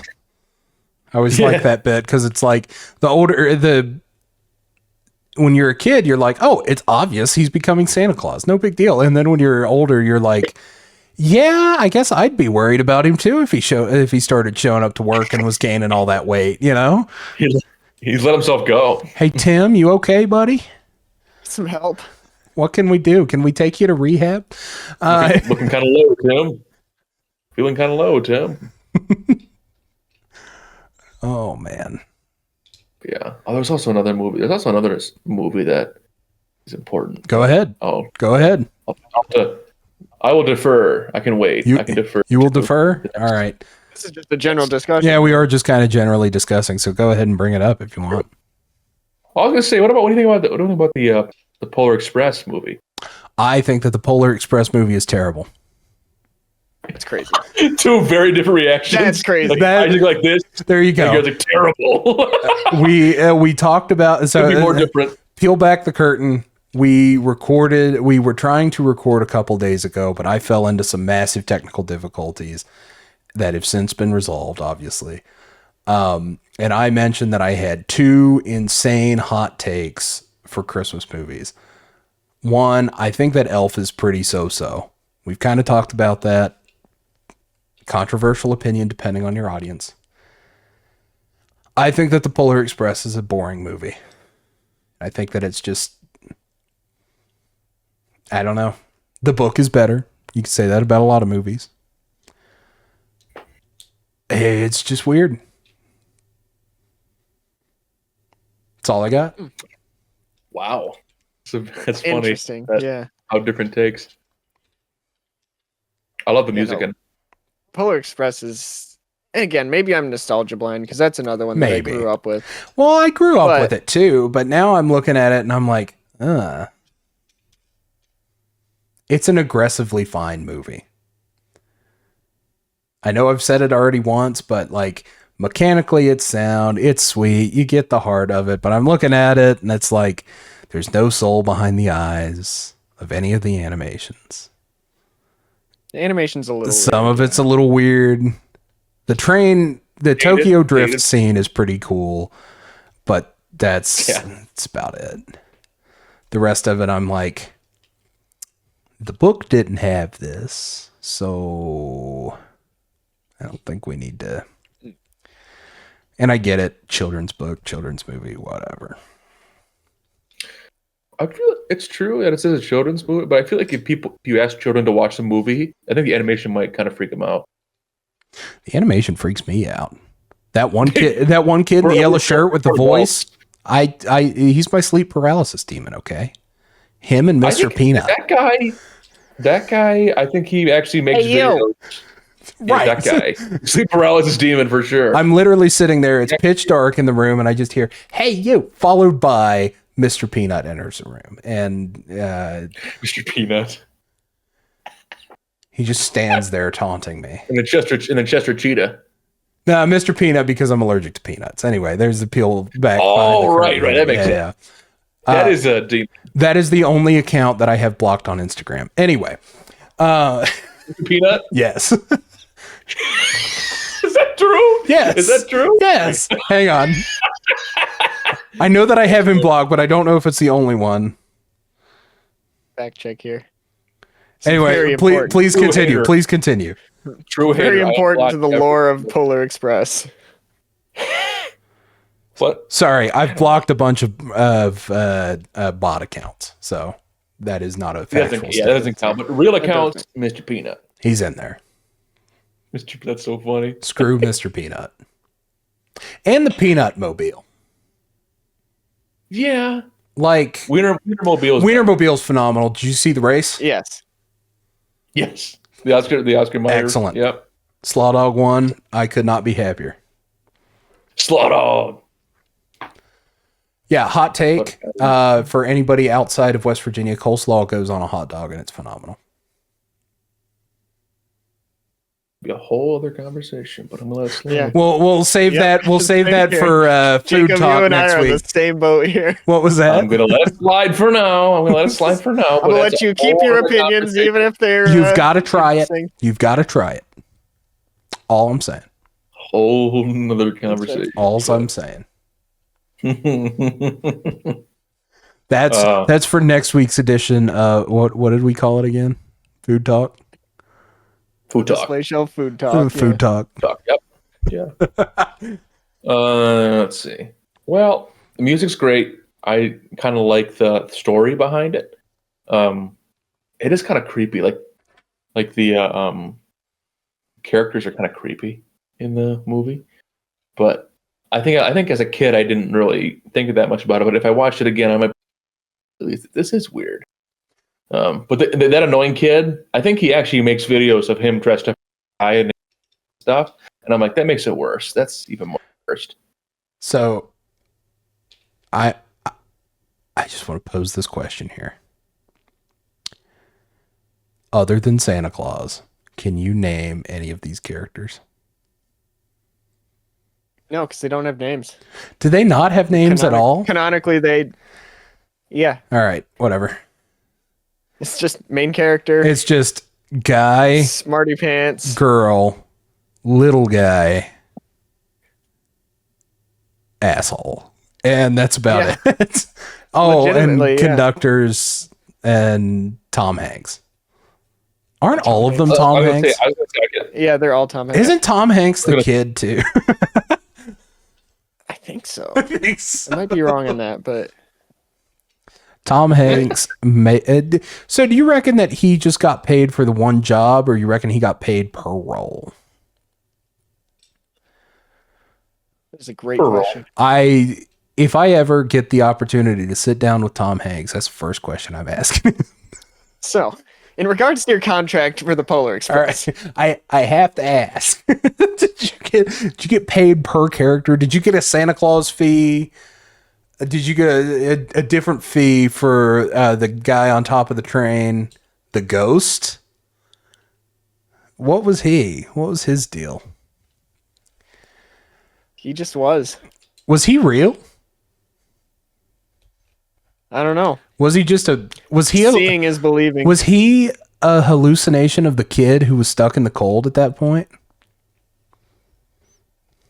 He might be. His whole point was, Did that Seeing- kid die? die. Was that kid murdered in cold blood? Was that kid dead this whole time? Was this all symbolism? Is this a real movie? Is this the Sixth Sense all over again? Right. But Christmas themed? I see naughty people. Anyway. Hey, yo. No, wait. You on the wrong site, gang. Hey, wait a minute. Good Lord. This is YouTube and Spotify. YouTube. That's so funny. Cardi B can be on. Anyway. You know what? You're right. Did Cardi B die? No. What? What? One of my favorite moments of the year was the videos of her in court. It was phenomenal. Excellent. Yeah. If I ever end up on the stand, I will be exactly like that. It's going to take Cardi B energy. Right. It's going to be occur. Indeed. Indeed. Man, I remember when that was the saying and I hated life. Indeed. That was the thing. Now, would you rather have occur or 6-7? I think I'll go back to occur. Yeah. Oh, they both can rot. Well, I mean, obviously. Yeah. I'm done with 6. Okay. Sorry. I won't talk about this Christmas movies, but I'm done with 6-7. I'm done. Indeed. I hate it. Jim Carrey's How the Grinch Stole Christmas is one of my favorite movies. Really to really watch. good. Yep. Yes. Really good. I'm glad we're all finally in agreement again on a Christmas Waiting movie. for that one in my household. Have you seen the thing where actually, like, when they pulls the curtain off the table, it was actually supposed to knock him all over? Oh, yeah. Yep. And he just got like it. this at the end. It's so good. Jim Carrey is the I love best. hearing about that. There are two people that are just purely comedic geniuses. It's Jim Carrey and Robin Williams. Those are the two. Yep. That's so true. They're both amazing. Absolutely. Is Robin Williams ever in a Christmas movie? Look up his I'm IMDb. sure he was. He's had to have been, right? Statistically. Statistically. He was in one called A Merry Friggin' Christmas. That counts. I've never seen it. Me neither. What's the plot? It's got a 14% Rotten Tomatoes. It could still be okay. You can have so bad it's good movies, you know. True. It's on Tubi. That's strike one. It's on Prime. Oh, is it cool? Yeah. Forced to spend Christmas at his parents' house, boy Mitchler must hit the road with his eccentric father to get his son's Christmas gift before morning. Okay. I'm assuming that he's the extensive father. I'm sorry, wait a second. What's the cast? Oh, okay. Never mind. Oh, Robin Williams and Joel McHale. Oh, Lord. That's got to be interesting. What the heck? That's got to be a very interesting combo, actually. Anyway. Have you seen Oh, sorry. No, go ahead. Which one? We're talking about We're talking about the Grinch. Oh yeah, they did a great job with that movie, especially with like how the scenes look in the movie. Yeah, the sets look really good. The characters all look really good. The Grinch himself looks amazing, and you think that it's all just prosthetic. And then you see the videos of Jim Carrey doing like the facial contortion and stuff. And it's like, whoa. And you realize it's just as much him as it is makeup and whatnot. It's awesome. It's awesome. Yeah. I also like, I mean, I think, and I like as a society too, that we've accepted that Grinch is an essential part of Christmas. Yes. In general. I would agree. Like, I like how we have accepted that. Okay, people dress up as Grinch to celebrate Grinch. I think that's kind of cool if they do that. And I find it really funny. When I was a kid, the cartoon version, like from the 60s question mark, you know which version I'm talking about, like the NBC special or whatever. Yeah. I watched the one you watched at the day before you leave for Christmas break. Exactly. I mean, that one's phenomenal too. Oh, it's great. But like when I was a kid, I felt like that was the definitive Grinch. And now I feel like it's Jim Carrey, and I like that. 1966. Yeah. Okay. See, I was close. I was close. Yeah, that one was just on for me not too long ago. There you go. Solid movie. Indeed. Nice little special. Speaking of those little specials, what are y'all's thoughts on those? Like the Rudolphs and the Frosties and the what's the other one? The Year Without a Santa Claus. That's it. Santa Claus Comes to Town. That was my next one that I was going to bring up. Oh yeah, those two Santa Claus movies. I love the capture on those. Like the I don't know. Do they do motion capture on those things, or what do they do? Yeah, on those? stop motion. Yeah, they're doing like stop motion. Those are amazing. I love those a lot. Phenomenal. I think Rudolph is the best one. Well, I don't know. Man, Rudolph deserved better. I know that's like he deserves better. There's a lot of jokes that you can make about Rudolph, but I am going to refrain from doing that on the old Podski. The Santa Claus is coming to town. I think is the best one out of them all. But Okay, probably have the most nostalgia for Rudolph. Rudolph's the one I remember the most. Yeah. I like go ahead. Shoot, what's the other Santa Claus one called? The Year Without a Santa Claus. Oh, the one with the one with the heat miser and whatnot? Yeah. Yep. I like the Jack Frost and the Eisner. I love those. Yeah. Yep. The question every year: are you team Snow Miser or team Heat Miser? I've not seen that special in years, so I do not understand their motivations well enough to make an informed decision. Team Snow Miser I'm a all the Snow way, Miser man. kind of guy. I'm a Snow Miser kind of guy. Well, yeah, I mean, for Christmas, yeah, that makes sense. But even within the context of the movie, Yeah. like Snow Miser's trying to be somewhat reasonable, and Heat Miser's just being an absolute, like, for lack of a better term, he's being a dick. Yeah, I'm not the only one that cusses on this podcast. I don't think you have to censor that one, though. It's a name of a person. Yeah. Because, like, Mrs. Claus goes to Snow Miser, and she's like, hey, I need you to snow in this town. And he's like, all right, cool. I'll do it. If I could, because that's Heat Miser territory, and... There's a war. You know. There's a war going. There's a war. And so they go to Heat Miser, and they're like, hey, can you just this once let it snow here? Sure, if he gives me the North Pole. Man. So the entire movie is a territorial dispute. Yes. And then you throw the mayor in there who's like, hey, yo. Hey. I'll start celebrating Christmas when it snows here. But it's not going to snow here. Nothing's going to snow here. It never snows here. At the end of the movie, it snows there. It snows. So because Heat Miser comes to his senses. Indeed. Small side tangent. Did anybody else watch the Peter Cottontail Easter special that same company did? Probably not as much. Probably have. Is there a Thanksgiving one too? Is there a Thanksgiving one? The only Thanksgiving movie I can think of is Planes, Trains, and Charlie Automobiles. Brown.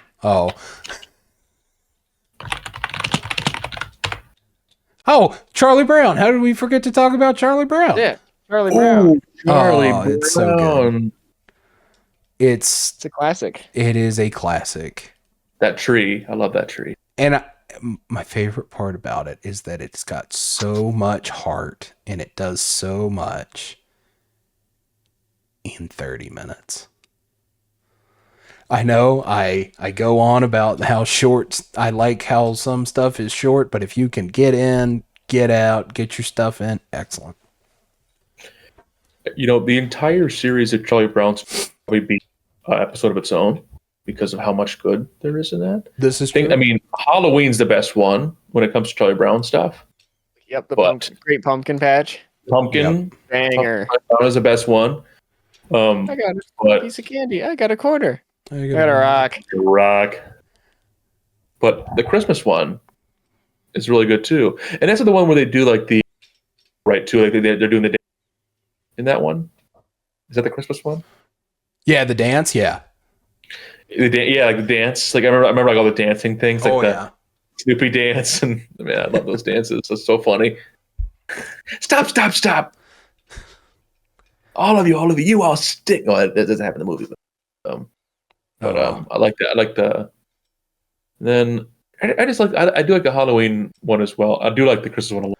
And then I also thought of other movies too. Now that we're thinking about it, so there's a lot of movies for Christmas. A lot of good ones. There is.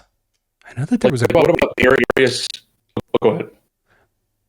No, go ahead. I'm curious as to what you were going to say there. I was going to move on. So if you have something else to say about this one, then we. Oh no, I was just going to say that it the 2D animated Charlie Brown and whatnot reminded me that there were Garfield holiday specials. Oh, really? Yeah. I don't know that. So the one for Halloween is just it's great.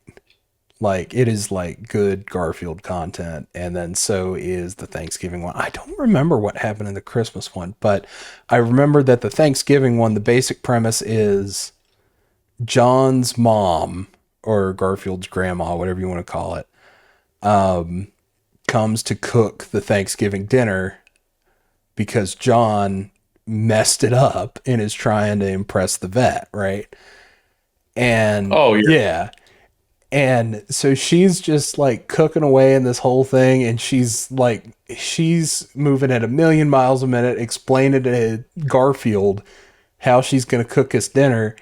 And I forget what on earth they're talking about, but at one point Garfield just yells out, deep fat fry, and it's just great. It's phenomenal. I gotta find these specials. They gotta be somewhere. Somebody's had to have stuck them on YouTube.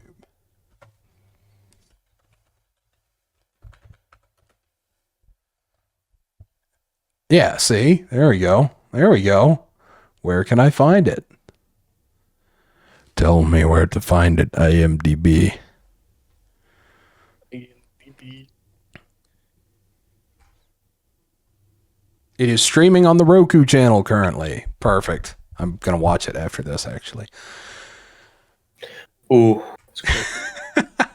Because they're like 20-minute episodes, you know? Yeah, quick and easy. Exactly. Quick and easy.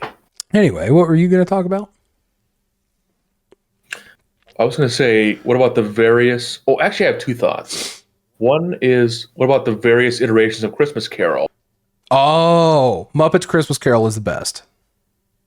And then I was going to follow by saying, what about the Muppet Christmas? Because that's my childhood is Muppet Christmas. Yeah.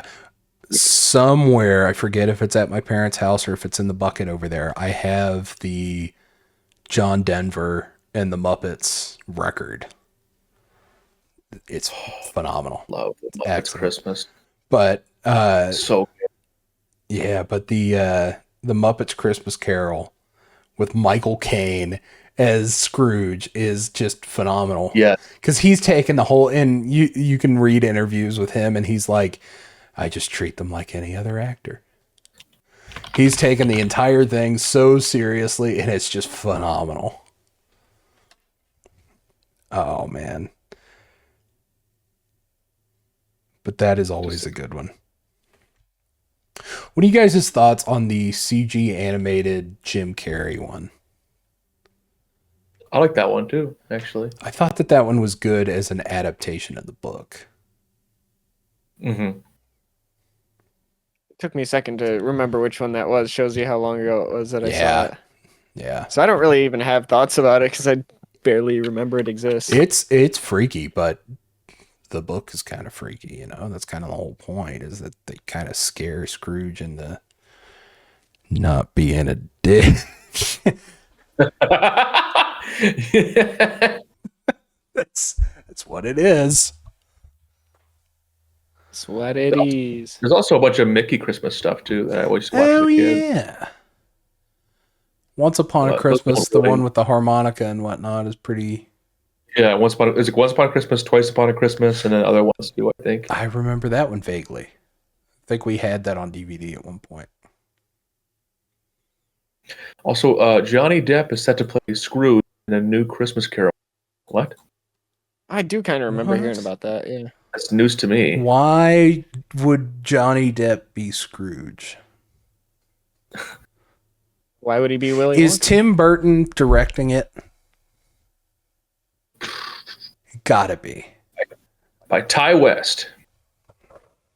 Who's that? T.I. West. T.I. West. Ty West, man.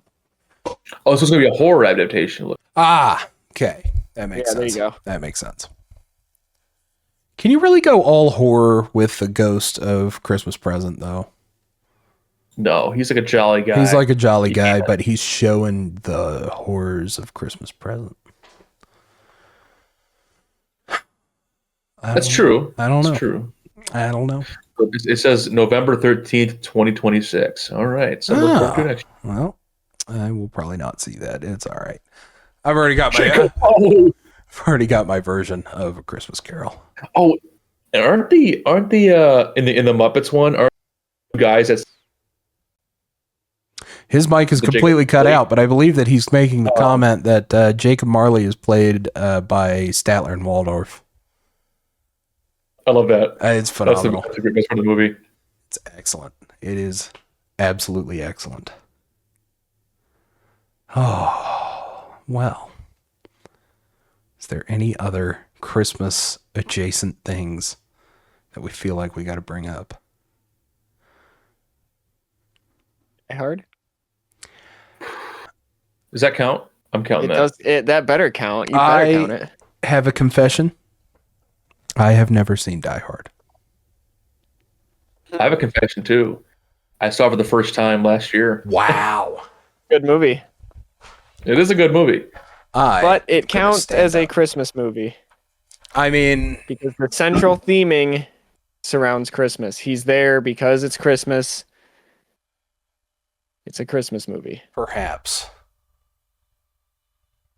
Oh, my one poster fell off the wall. Yeah. That's unfortunate. Anyway. No. Sorry. So tall now. My rear end was hurting, so I needed to stand up. Not the rear end. I know. Thought it was better to say that than my ass hurts, so. Well, he said it anyways. So I guess it doesn't matter. Nope. Oh. That's funny. Don't worry, I won't make you cut. Actually, I just... It's just his pet donkey, that's all it is. Yep. He's just in the other room. Absolutely. He just wandered off. It's all right. That's what he was sitting on, actually. Yep.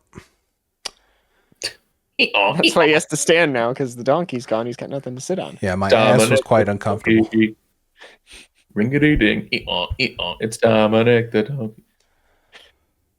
Oh, we could talk about Christmas songs, because this is like, we could just make this a generic Christmas episode, I guess. What's your favorite Christmas song? Jingle Bell Rock. There you go. That's a good one. Or Wonderful Christmas Time. See, I can't stand the Beatles. That's right. So, I don't like, not a big fan of Lennon's War is Over one, and Paul McCartney's is Aggressively Fine, but I find that song a little annoying. Personally. Isaac, what do you think? I don't have one. Oh. I'm not a Christmas music enjoyer. Interesting. Yeah. Very interesting. For me,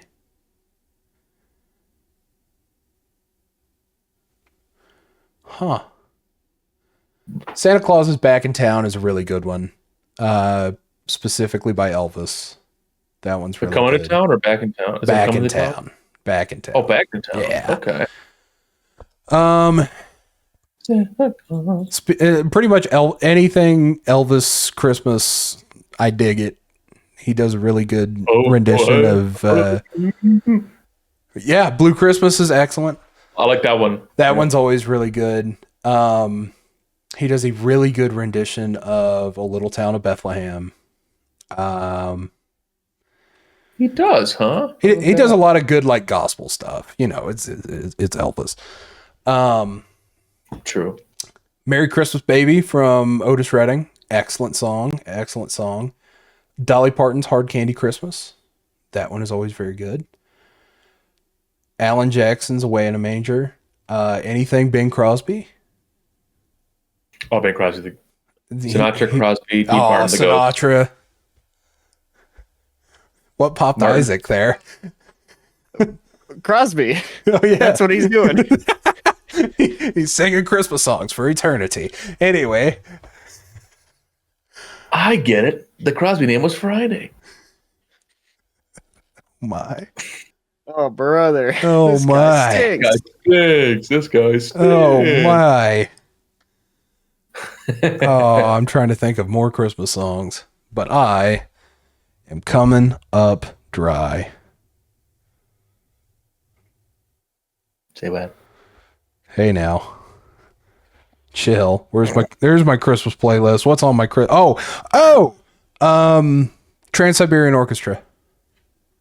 Yeah, if I had to pick one, it would be that one. Yeah, that whole record they've got a couple of them. I don't know how I got this far without talking about Last Christmas by Wham, one of my favorite Christmas songs. That one's really good. Only if it's done by Wham. I don't want to be hearing Taylor Swift doing Last Christmas, all right? But Wham is excellent. That ain't right. I think George Michael is excellent. What else? Nat King Cole, the Christmas song. Good old chestnuts and whatnot. Chestnuts roasting. Willie Nelson's Pretty Paper is another one. Love that song. There's a lot of country in my Christmas repertoire. What else? Oh, and I think no, we can't end it there. Oh Holy Night from, come on, Pavarotti, Bocelli. Bocelli's The Lord's Prayer. I listen to it at least once a month because it's amazing. I'm not going to make my joke about that recording. And then finally, I will leave it with AC/DC's Mistress for Christmas. That didn't get a pop. I'm a little upset that didn't get a pop. Anyway, it's all right. There we go. We've talked Christmas movies. We've talked Christmas specials. We've talked Christmas songs. We talk beans, greens, potatoes, ram. Oh my. You name it. We'll end it here. We will end it with the following. Isaac, I want you to look down the lens and I want you to tell me, what is the definitive cookie for Christmas? The sugar cookies that we make at home. And do you guys decorate them with the frosting and the sprinkle? Yeah, there you go. Homemade frosting, sprinkles. That one. There you go. Jacob, what's your go-to? Now, hang on. I will extend it. So, Isaac, if you need to come back, let me know. What is your go-to Christmas cookie and or dessert? Well, it's going to sound boring because I had the exact same cookies. Or not the exact same cookies, but I make sugar cookies with sprinkles, homemade frosting, and usually like you know those little red hot balls you can put on to make to make the gingerbread buttons. They're good. Yeah. I put those on there too. But I still have some. I'm gonna probably eat some more eventually. There you go. I like food. But go back. It's fine. My answer. He's changing his answer. Yep, because I somehow totally forgot. My grandmother makes these things called moon cookies. Ooh. Basically, it's just a really flattened down sugar cookie, powdered sugar all over it. What? They're, from what I know of the lore behind those, is they were an accident.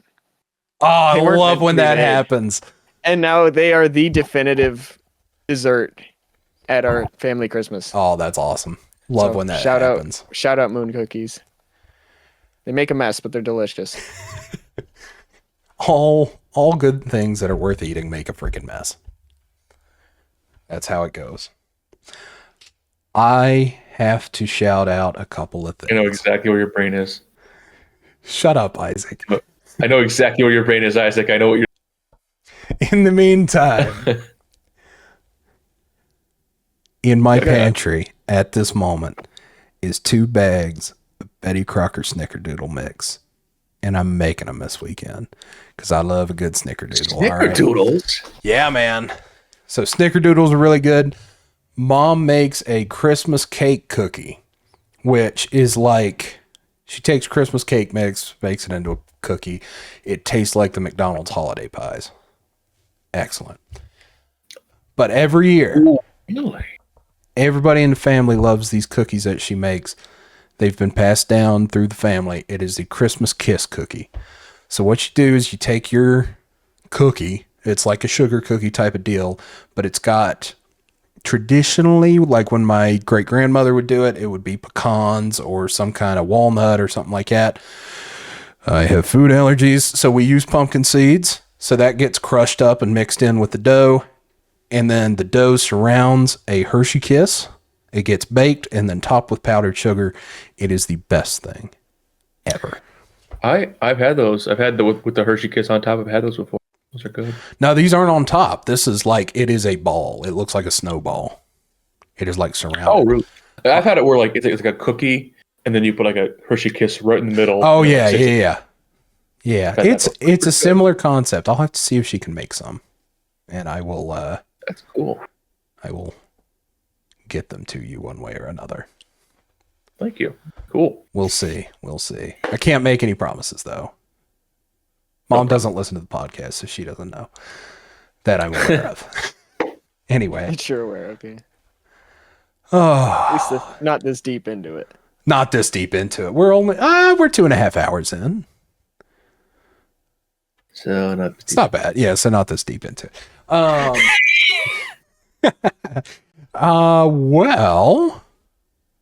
I believe that concludes our Christmas discussion. I got nothing else. Except that there's only one thing left to do, and we all know what that is. It is time for the game. I'm going to stop the recording. I got to pee. All right. That means it's time for the game. So, I am the DisplayShelf champion of the game, and I have laid down the challenge to the boys that they cannot stump me at professional wrestling trivia. So, here's how this game is going to work. We got 3 of us. This is the first triple threat in DisplayShelf history, so we got to kind of explain the rules. What's going to happen here is that we each have 10, potentially more, questions that we have come up with the goal being to stump the other members of the podcast. So, we're going to count, and Isaac, correct me if I'm wrong, because we come up with the rules earlier, and now I'm drawing a blank. We are going to count the number of times that we get a question wrong, and then whoever gets the least number of questions wrong at the end takes home the DisplayShelf Championship. Yeah, kind of functions like a last man standing type of deal. Did I get all those rules correct? Was there anything that I missed? Just to include that, we're gonna go in you'll pick it up as we go, but for example, I have 5 questions for Garrett and I have 5 questions for Jacob. So I'll ask Garrett 5 questions. Garrett will ask Jacob 5 questions. Jacob will ask me 5 questions. Yep. Once those 5 questions are done, we'll rotate the order. I'll ask. Who did I just have? The other person. The other person, yeah. I wouldn't pay that close attention. Yeah, I wasn't either. I was talking to Yap, so it'll work better when we actually get into it. Is that not the point of the podcast? Should mention, all of these questions are multiple choice. Yes. Correct, everybody? They were supposed to be, so all right. If we're all good? No. Or you're not? No, actually. Mine's a fill in the blank. It's fine. Should be fine. I forgot about that part. Should be fine. Should be fine, right, Isaac? Yeah. Do we? All right. Cheating already, huh? It's all right. It's all right. Well, how about this? And then in that case, we get how many more guesses since it's not multiple choice? Instead of just one guess for multiple choice. You get 3 guesses, I'd say. For each question. That works with me if it works for you, Isaac. I suppose. Right. We've already put off recording this podcast enough, so let's just get her done, right? I guess so. Do we need to stop or you good? Yeah, we're good. Isaac, we good? Yeah, I suppose. Okay. All right. Not bad. I'll put that No, on you're me. good. You're good. I gave Isaac a chance to walk out on that one, but 3 guesses. All right. That works with me. So we've decided that Champion's Advantage is in effect. So I get to pick which direction that we're going to go first, correct? Yes. All right. So then what we're going to do is I'm going to ask Jacob a question, and then Jacob is going to ask Isaac a question, and then Isaac is going to ask me a question. So we'll go in a nice little circle. Nice little circle. And then once Isaac has asked his fifth question, we will flip it around. So keep track of how many questions you asked, all right? Okay. Sir, yes, sir. Are we all in agreement of the rules? Are we all happy? We've all cut our promos, so we've said what we need to say. Is there anything else before we let this match begin? Game on. Take that title off you, man.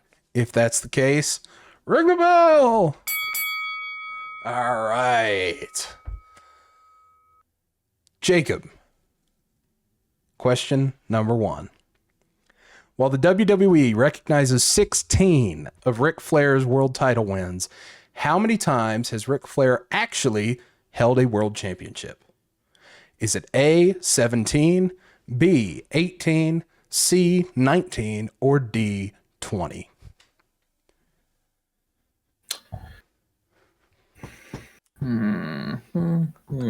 Isaac, you're keeping track of stumps, right? Strikes, yeah. Okay. 1 second, my headphones died. Let me go to the audio. Gosh, dog it. Are we ever going to get this podcast recorded without massive technical difficulties? I don't think so. It's just not how this is going to go. Probably not. It's all right. It's all right. You back? Couldn't have been more perfect timing. See, he's Googling answers. That's really what it is. Yeah, it might be.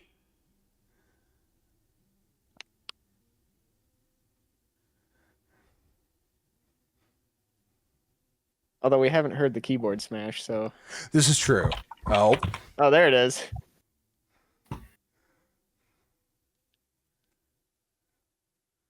Ric Flair Wikipedia. Okay. You better not be cheating, Halls. Okay, now we're good. I can hear you now. Okay, all right. I'm not cheating. I didn't hear what you said. Can you? Okay. Did you hear the question, or do we got to re-roll here? I didn't hear the multiple. I heard the question, but I didn't hear the choice options. Okay, here's what I'm going to do. I'm just going to read the question again. Isaac, you can edit that out if you want. Yeah. While the WWE recognizes 16 of Ric Flair's world title reigns, how many times has Ric Flair held a world championship title? Total. A, 17, B, 18, C, 19, or D, 20? Ric Flair, how many times? Can you, what's the first two again? Is it 19 and 20 at the end? It was 17, 18, 19, and 20. Okay. If I'm not mistaken, to say that it is C19. I'm not convinced that you didn't Google it, Hoss, because I'll share my screen. No, don't share your screen. It'll mess up the podcast. Okay. It will literally mess up the podcast. Because it's the way that on screen right now. Do what? Or is it? Yeah, I've got the order on screen right now, and then our cameras are trained based off of the position in Discord. Okay, gotcha. Yeah. Per cage match, Ric Flair has 2 WWF championship reigns, 8 WCW championship reigns, and 9 NWA World Championship reigns, adding up to a total of 19 title reigns. I did not look up. I did not. Yeah. I didn't hear The dispute is about 3 of the NWA title reigns, as it was not recognized by the WWF at that time. Oh my, he got that one right. So now he gets to ask Isaac a question. I'm still not convinced he didn't Google. I did not Google it. I'm I did watching not. you. I'm watching you. I did not Google it. I put my headphones off. I'm watching you. I mean, it is a triple threat match, so I mean, No disqualifications technically, necessarily but no. Let's be honest here. Let's have a good, clean match, gentlemen. Right hand to God. I did not look it up. Right hand to God. That is your right hand. All right. All right. I did not look it up. I was convinced there for about 5 seconds that was your left hand, but I don't know my lefts and rights, so it's fine. It looks like, I mean, it's left on your screen, but Right. Yeah. Well. No, left. No, correct. Anyway, you get to ask Isaac a question now. Okay. All right. So you get 3 chances to get this right for each one of the questions. Yep. So first question for Isaac, it'll be, who was the first WWE superstar to win the Royal Rumble entering at number 1?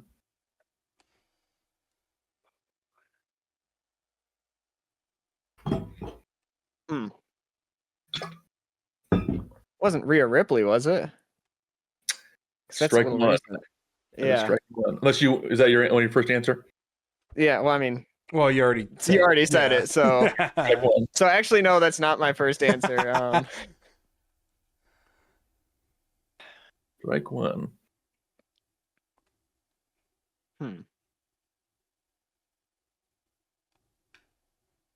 Be really cool if I had some options to pick from here. Yeah, that would be. That's kind of. I flubbed that one. It's just gonna make us more interesting, man. Gives him a significant advantage, is what it gives him. Slightly, maybe.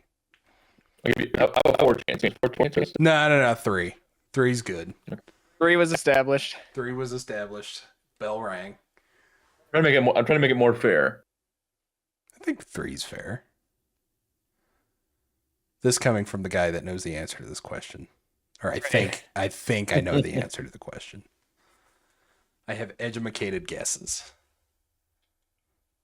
Because I don't even have any names coming to mind right now. Think older. I'll give you that. Yeah, that's Cena. That's strike 2. Okay. Can I make a guess if he loses all 3? Not for any points, just for fun. Not Yeah. Not for any No points. Yeah, for no points. Yeah. Ric Flair? I don't know. It is not. It's a good guess. Flair. It's a good guess, though. I was going to say, because I think his Rumble win was from 3. Okay. What do you think it is, Garrett? Shawn Michaels? Yeah, Shawn Michaels in I was 1985. going to say that. Shawn Michaels Let's in say 1985. HBK. I lay down the challenge. There's a reason I hold this belt. And now we're getting ready to hear it. Because now Isaac gets to ask me a question. All right. So what you got? Which one do I want to do? I'll do this one. How many different arenas was WrestleMania 2 held at? A, 1, 3. B. Okay, he's already holding it up, so yeah. Yeah. Yeah, you got it right. Yep, it was... This isn't for extra points. This is just for me. Los Angeles, Nassau Coliseum, New Jersey / New York. No, one was the Garden, wasn't it? What were the 3? I think so. I didn't write them down. Okay, all right, that's I have fine. No idea. That's fine. We will Google it after the podcast. I know LA was right, but that's the only one I remember. All right. Let's do another round here. I get to ask Jacob the next question. Yeah, hands up here. Who was the first wrestler to win the undisputed WWF Championship, aka both the WWF and WCW World Heavyweight Championships in 2001? Was it A, Kurt Angle, B, Chris Jericho, C, Stone Cold Steve Austin, or D, The Rock?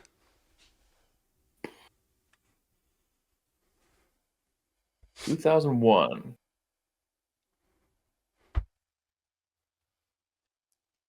I'm trying to think.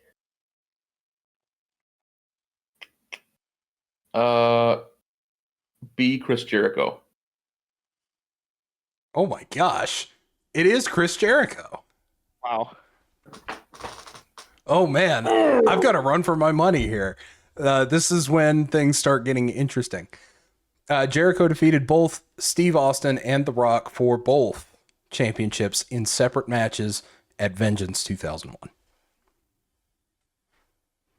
Wow. There you go. All right, Jacob to Isaac now. Okay. All right. This is a fun one.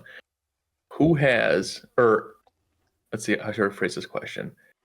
Who has the most losses at WrestleMania events? The most losses. WrestleMania. Is this, just real quick, total number of losses or largest loss ratio? Total number of losses. Thank you.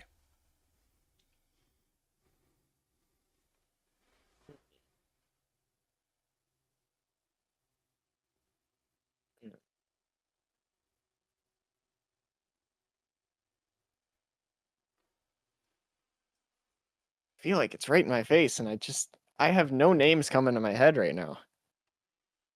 I got a couple, but I don't know if they're...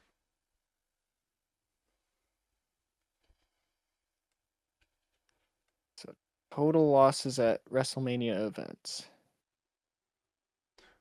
What qualifies as a longevity. WrestleMania event? Just WrestleMania nights 1 and 2?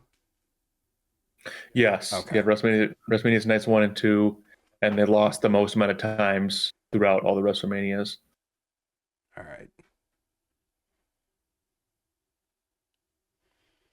And it counts any event. It doesn't have to be main event. Any event at the show.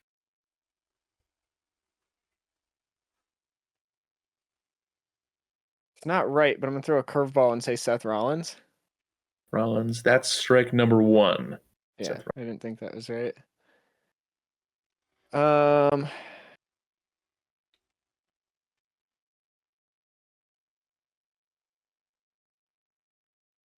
Weird guess, but Cena?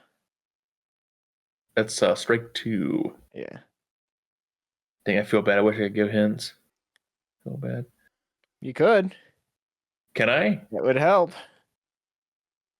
Oh, what do you think about that? What do we think about hints? I'm not sure about hints. Okay. So, I mean, this is kind of crazy. All right, you throw a hint.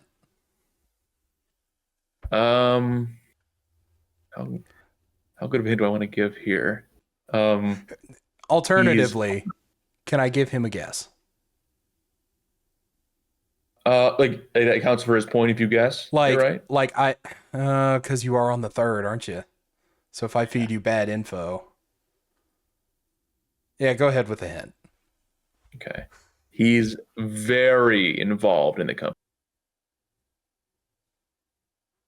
Triple H? Triple H. That's Huh. surprising. That's right. Triple H. That 13 probably losses. was going to be my next guess. You know what name was circling in the old noggin? It was Big Show. That'd be Well, I think he has 11, I think. I was going to say, he's got to be up there. But Interesting. yeah, Interesting. 13 losses for Triple H at WrestleMania. Fraud. Wow. fraud. Fraud. Triple fraud. Fraud.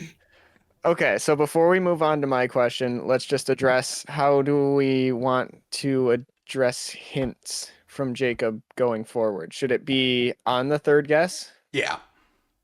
Okay. Yeah.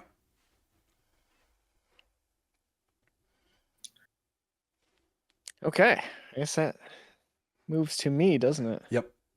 You get to ask me a question now. Well, we're on the topic of WrestleMania. What is the record of The Undertaker at WrestleMania? Is it A, 21-1, B, 26-1, C, 25-2, or D, 23-2?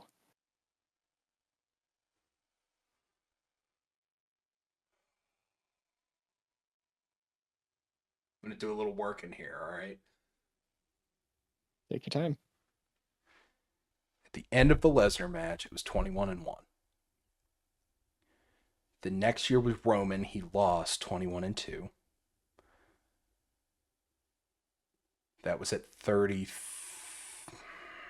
That was at 31.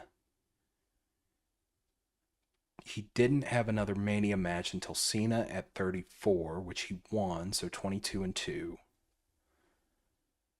Didn't have one at 35. Retired at 36. What were my options again? So you had A 21-1, B 26-1, C 25-2, or D 23-2. D 23-2.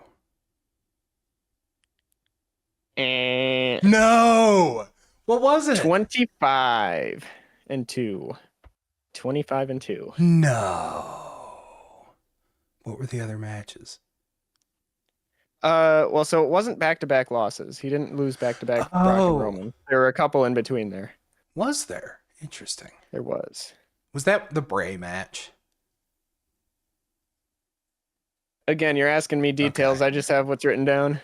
I know Darn. the answer. It's about to get a lot easier for you, Isaac. Uh-oh. I see a flaw in the game. But I know the answer to that. Do you want to know which matches it was? Yes, I do. It's WrestleMania 30 to Brock and Yep. WrestleMania 33 to Roman.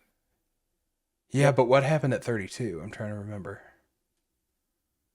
I don't know. It's a good question. I would look it up, but looking things up is against the rules. This is true. We will look it up after the game.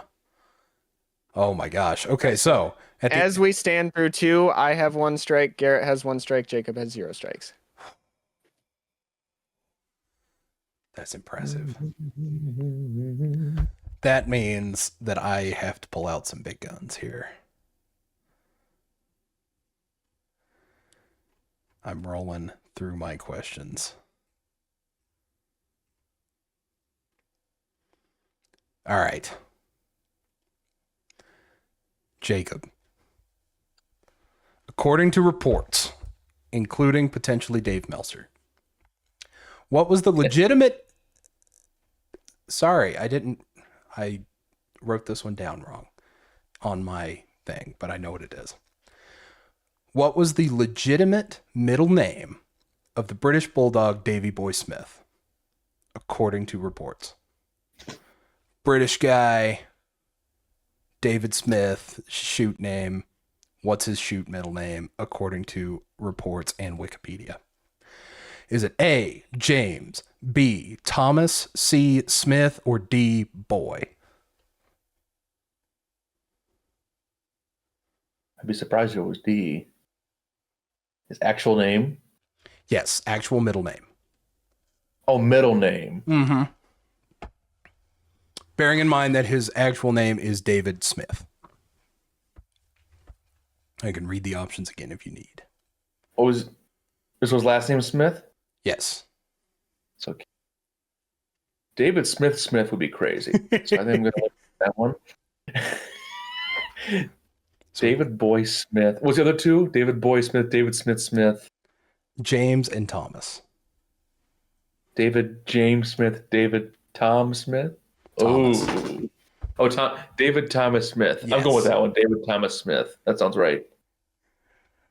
That is Jacob's first strike. According to reports and Wikipedia, Smith's middle name was actually legally Boy, supposedly as a result of one of his parents mistaking the middle name field on the birth certificate for the gender field. That is good lore. That's phenomenal lore right there. I thought I'd throw that one in there. I love that one. All right, so that is a first strike for Jacob. I'm glad I got him on one. I wish it was David Smith. Yeah, me too. That'd have been a good one. David Smith. David Smith. All right, so Jacob, now you get to ask Isaac a question. Okay. So my next question for Isaac is, who was the first woman to win a Hell in a Cell match? Win a Hell in a Cell match.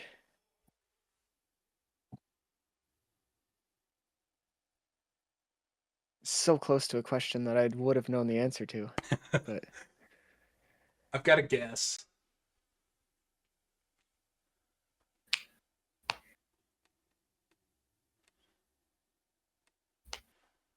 was it Becky Lynch?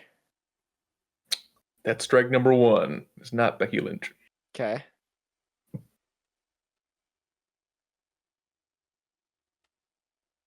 Was it Charlotte Flair?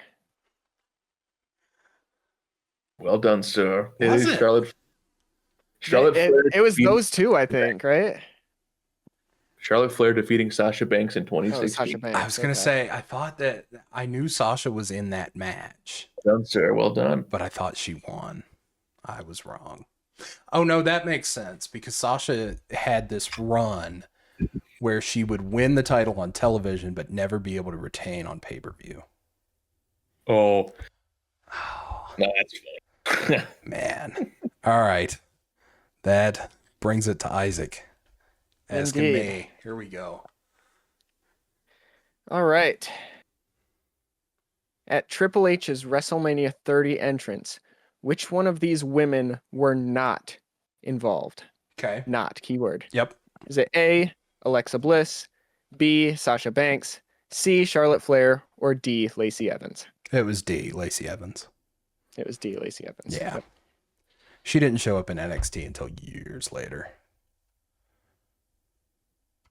The only reason I included her in the thing is because there's been like this past couple weeks like some controversy. So I was like, oh yeah, we'll throw Lacey Evans in there as being like, yeah, I Is don't know there? what it is, but Let's yeah, face I it, don't it's know. Lacey Evans. There's always controversy. Yeah. All right. Well, that concludes round 3 then, doesn't it? Which means, and Indeed. we all got. Did we all get questions right, or did Jacob get one wrong? Jacob got one wrong. Jacob got one wrong. Yeah. I So well in, champ. Well in. We're tied up after 3. get One to strike pick apiece. my next question is my problem right now.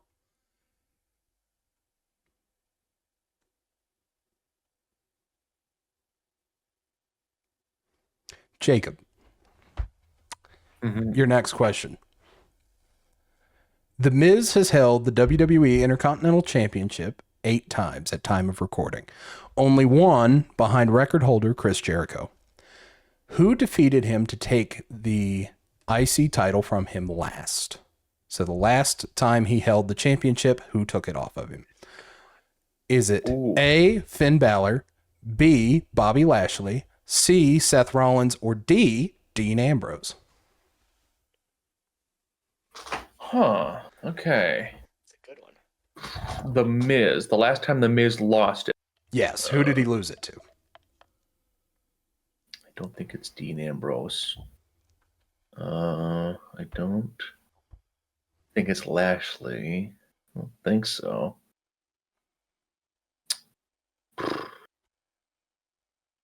What's the 1 and 3? 1 3 Seth Rollins again? So A, Finn Balor, Bobby Lashley, Seth Rollins, Dean Ambrose.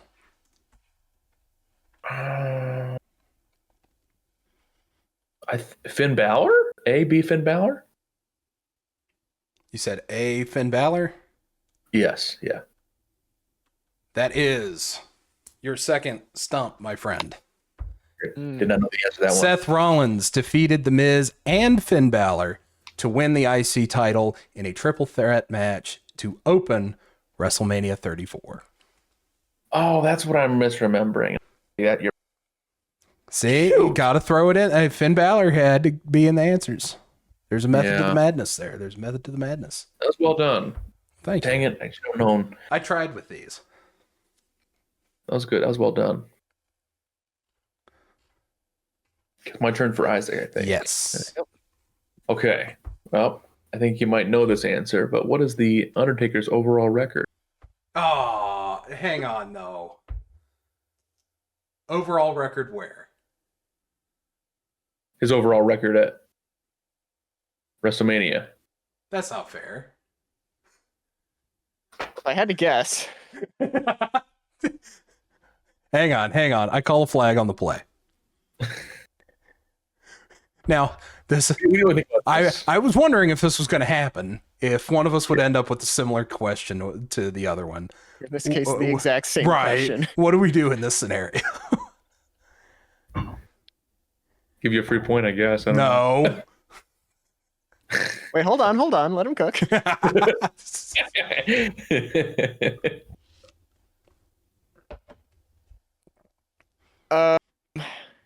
We play a game of rock, paper, scissors, and if I get it right, I get a pass.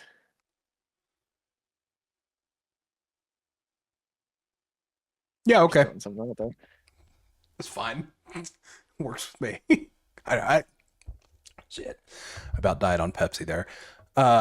What? Man, he said the thing. Oh, was it loud enough to be? I didn't Yep. mean to.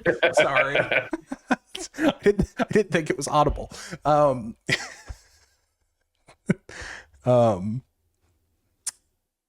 Yeah, go ahead. That's fine. All right, Jacob. Playing rock, paper, scissors here. Oh, hang on, And mid Garrett, match. you can be judge. All right, just one go, or do you want to do best 2 or 3? 2 out of 3. All right.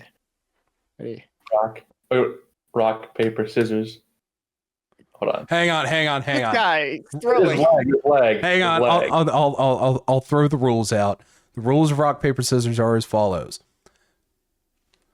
Rock, paper, scissors, shoot. Down on shoot. Down on shoot. Okay. Yep. All right. I'll call it. Okay. That way nobody has an advantage. Ready? Rock, paper, scissors, shoot. Point Isaac. Ready? Rock, Yep. paper, scissors, shoot.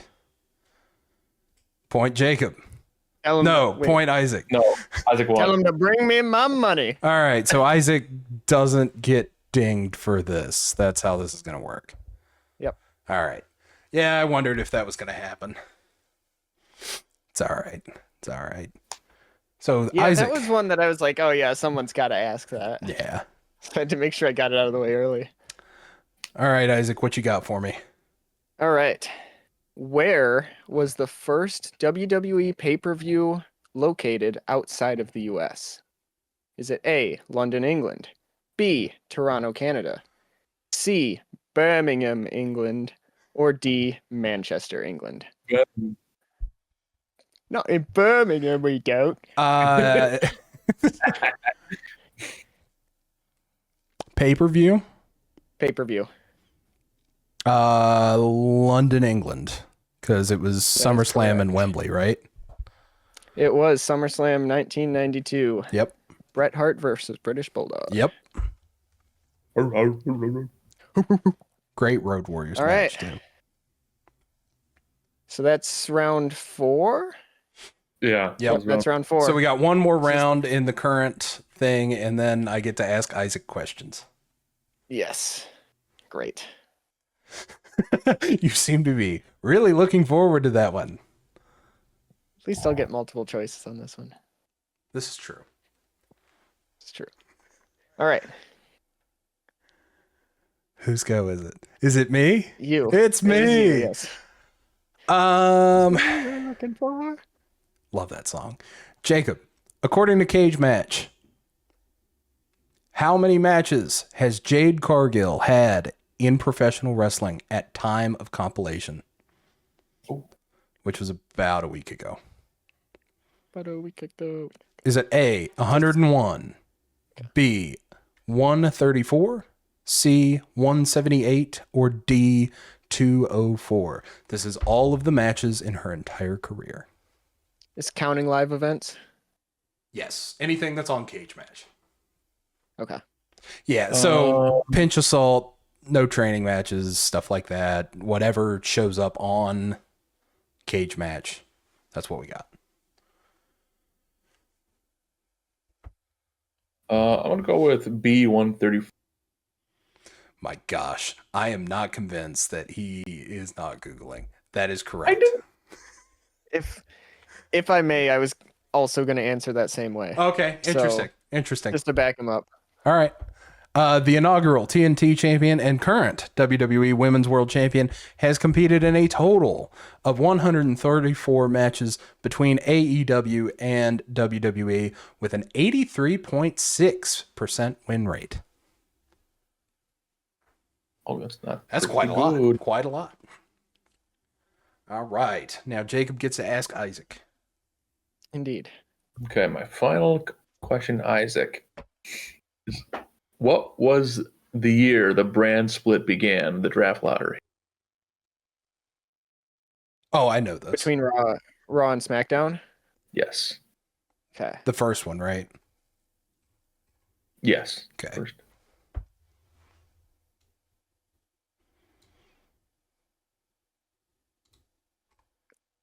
2004. All right. That's strike one. Okay.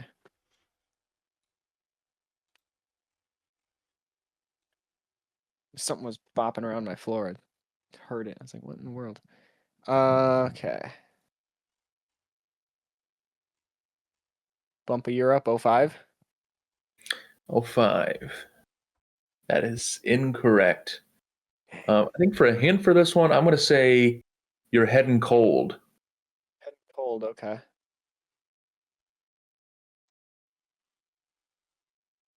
Hold on. Let's go the other direction, 03? You are very close, but it is not 03. It is 02. I was going to say that too. See, my mindset there was I was trying to judge the SmackDown versus Raw video games. Mm. Oh, that's a good idea. That would have made sense. That is a good approach. Because I'm pretty sure there was a SmackDown versus Raw 2007. Yeah. But that's as early as I remember. So it's like, probably a little bit earlier. Dang. Okay. All right. So All right. Isaac gets to ask me one now, and I'm scared because he's doing good. And it's the last one. It is the last one he gets to ask me. All right. So what you got? You knew there was a question about her coming up. Alexa Bliss is known for having her hair dyed, like the tips of her hair dyed. Uh-oh. Which of these is not a color that she's had? Oh, that's a good one. Oh, no. Is it A? Is it pink? Is it B, green? Is it C, red? Or is it D, blue? Is not, right? Is not. Okay, I'm going to ask you a series of dumb questions real quick. And I'm follow probably up. not going to have the answer to it. Are you counting NXT? Yes. Counting NXT.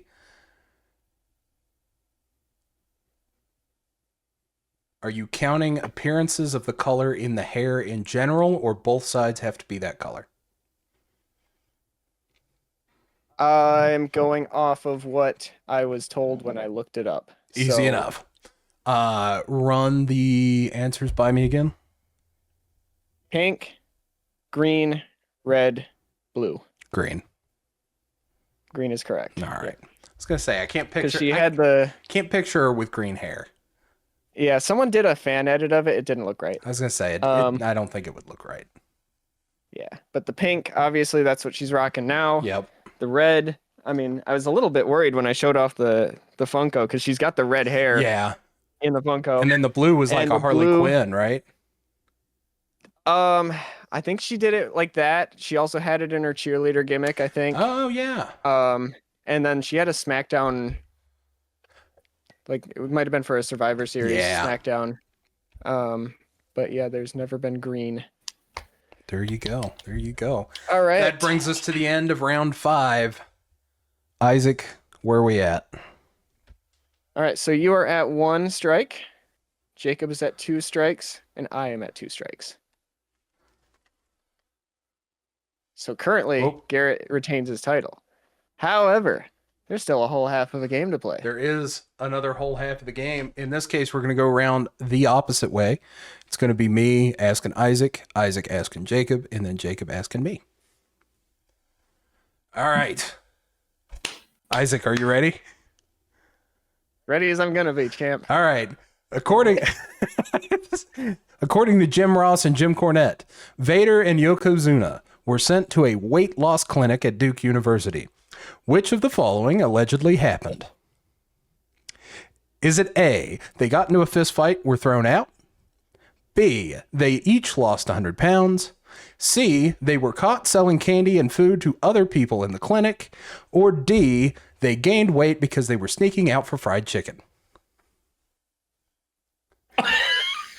Those last two options sound so appealing. E, all of the above. Because B, the losing 100 pounds is just like looking at those guys. No, I don't think it's that. With all due respect, Yoke was not losing 100 pounds like that.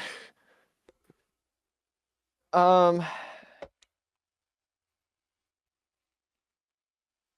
think they gained because they snuck out. For the fried chicken? Yeah. That is correct. Yeah, man. Oh, That's base though. That's so base. it's so good. It's so good. Yeah, I was worried. There's a couple of questions that I have on here where the last answer is the most comedic. And I was trying to throw you off that it's the actual answer. Incidentally, Yeah. C, the one where they were caught selling candy and food, that's an episode of South Park where Cartman does that. It is. You're right. Yeah. Those were the two answers. I was like, oh, either one of those could be it because that's hilarious. And he wouldn't put a question like this in here unless the answer was hilarious. Right. But you're telling me Vader and Yoke went to a weight loss clinic. You're going to give me a serious answer? Hey, Yoke. All right. All right, Isaac. Now you get to ask Jacob one. All right. I'm deciding which question I want to ask. We'll start him off easy. What was on the line in the first Women's Elimination Chamber match? Was it A, the SmackDown Women's Championship, B, the Raw Women's Championship, C, a WrestleMania title shot, or D, nothing? The first women's elimination chamber match.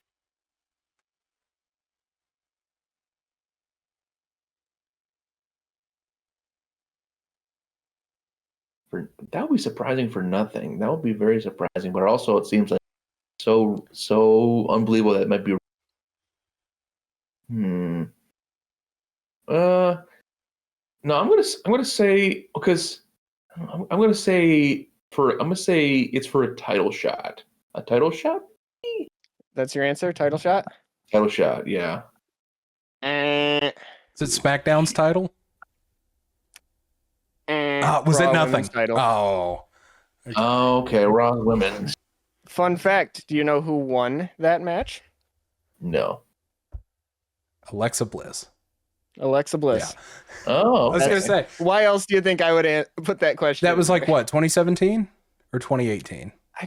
One of those two. Oh, no. remember It was which. probably 2018 if it was pre-Mania, because then she would have lost it at the end of the year to Ronda Rousey. Sounds right. Yeah. That was about the All time I right. was getting into it. All right, so Jacob, you get to ask me one now. Here we go. Yeah. I'm a little scared of this. all right. Here's your first question: is what is the first official televised match for Randy Orton? I'm looking for who he beat in that match.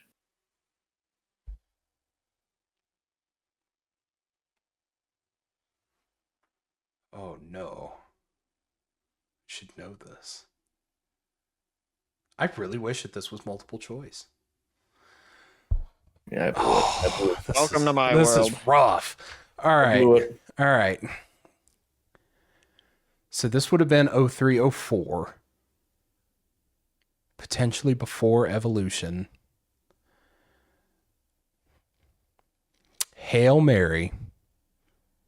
D'Lo Brown. That is your first strike. Okay. All right. I didn't think it was.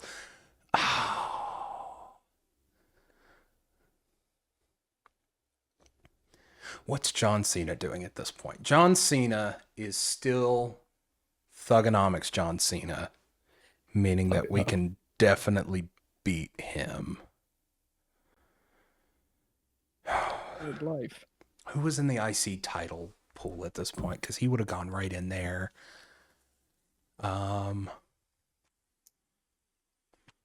Matt Hardy. It is not Matt Hardy. All right. What's the hint? The hint is the match took place on April 25th, 2002 on SmackDown. Oh, so I should really know this.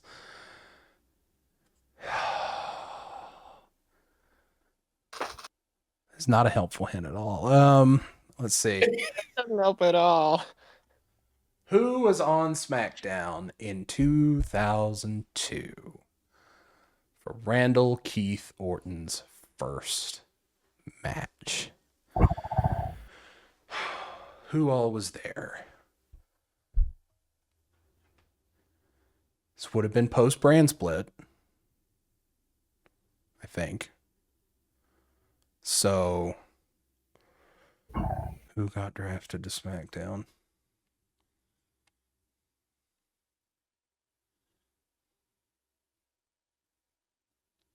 Can't be Taker. Taker wouldn't have done the job.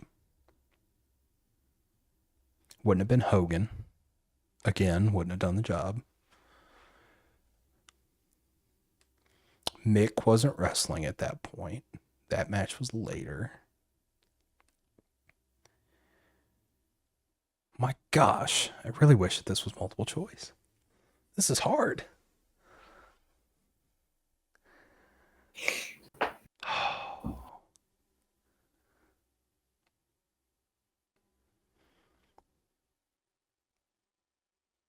Chuck Palumbo. What a name. It is not. I didn't think so. So who was it? It's Hardcore Holly. Fuck. Oh, sorry. Gosh, man. I'm sorry. I didn't mean This is an episode I was going to try to rush out, too. I'm sorry.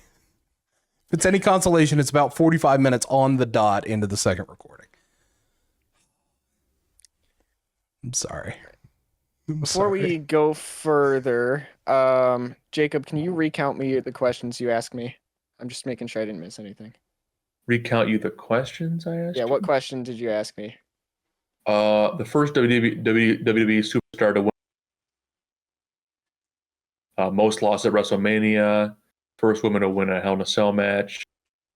Undertaker's overall record, and the year the brand split began. Okay. So I did miss one then. Because I got the Royal Rumble wrong. Okay. I got the Hell in the Cell right. I got the Yes. Taker one right through rock, paper, scissors. Yes. Brand Brand split wrong. split I got wrong. Yeah. And then what was the fifth one? Everything but the first and last one. So I should have 3 strikes. You Okay. should be. So you got 2 wrong, I got 2 But- wrong? 3 right. 3 right. Okay. So I should have 2 strikes. Okay. Just making sure. I was doubting it in my head for a second. I was like, I might need 3 strikes. So just figured I'd check. All right. Play by the rules. Indeed. I Not appreciate cheating. it. I appreciate it. I appreciate it. All right. So that means I get to ask you a question for our next round. Ask me a question. Which, Isaac, which of the following is not a real wrestler who has had a match? Okay. Is it Glacier, Disco Inferno, Dick Trickle, or Sex Ferguson? Dick Trickle. Dick Trickle.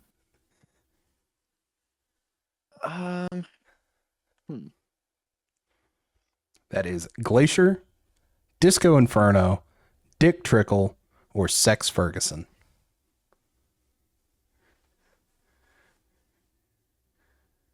Trying to figure out, like, to your.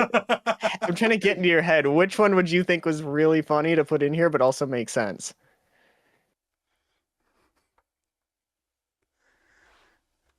Yeah, part of this is getting to your opponent's head. Yeah.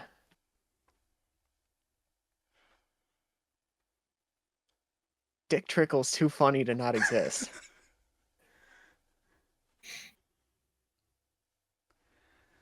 The I'm going to option. go against my better judgment and say B, Disco Inferno.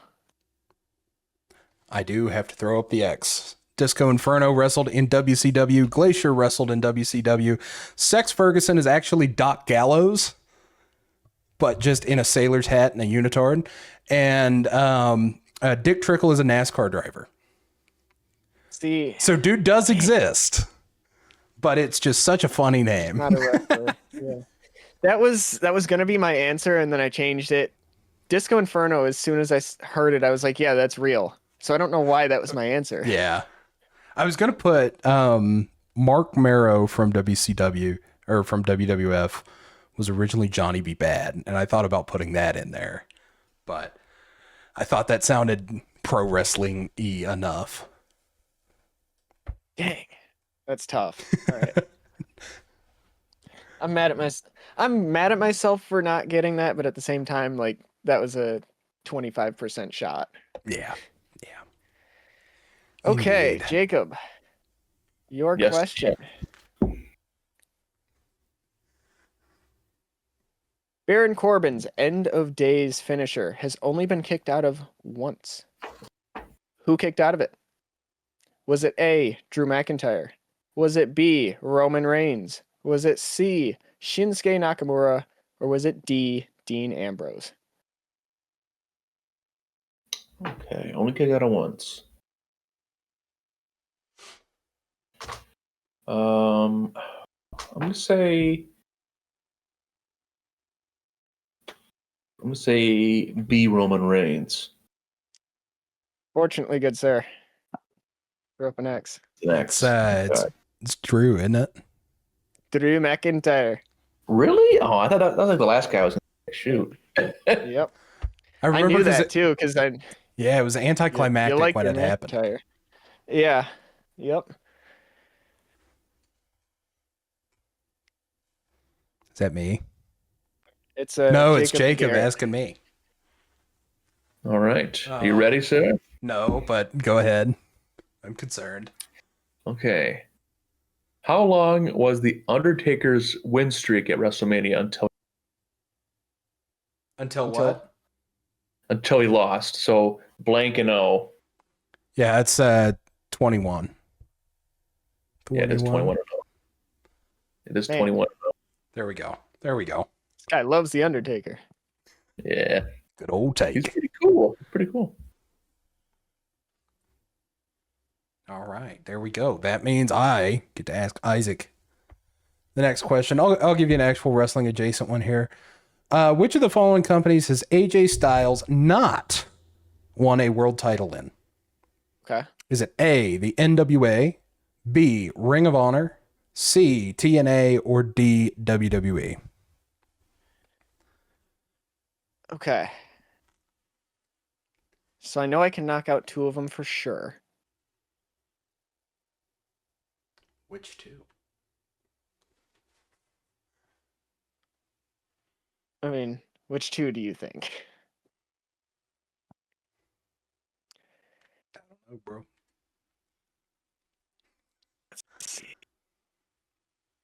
Where, if I may, where is NWA located? They're the National Wrestling Alliance.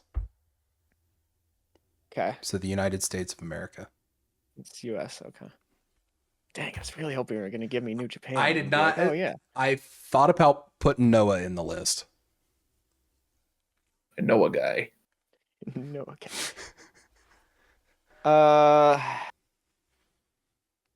Ring of Honor? That is my answer.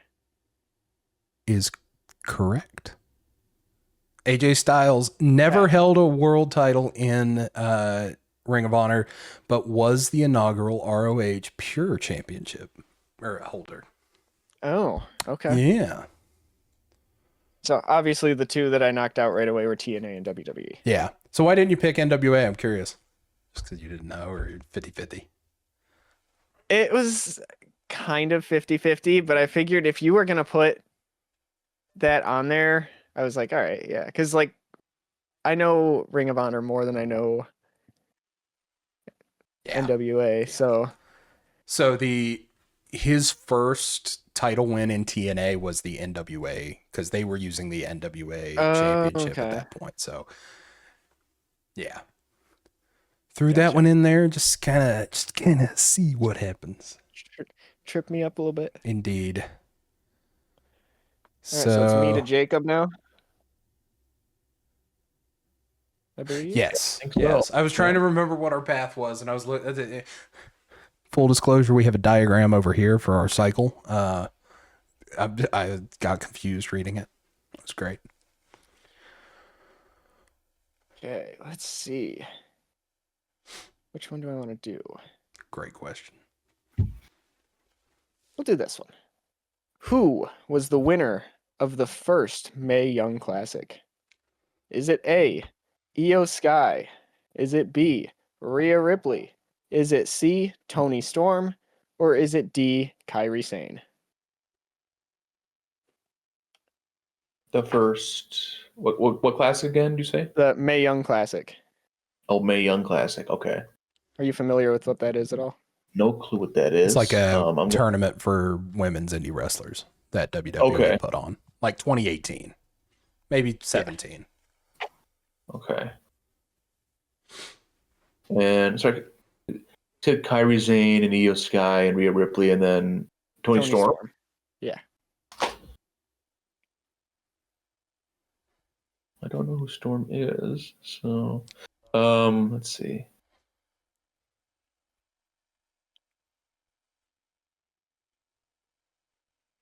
Rhea Ripley is incorrect. The answer Toni you're looking Storm for is also incorrect, although she has won by beating Io Sky.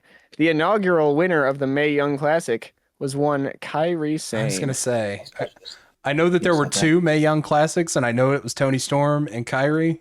Did not know which one came first. Because the Toni one happened at Evolution. That's right. I threw Toni in there to trip people up. And then Jacob was like, I don't even know who Storm is. I was like, oh, great. Great. Wonderful. One of the most over women in AEW right now. The most over woman in AEW. Other than maybe Mercedes. Who just dropped a title, by the way. I saw that. One down. Yeah. Very down interesting. What, 12 more to go? Yeah, something like that. All right. What does that leave? Jacob to me. Jacob to Garrett. What you got? All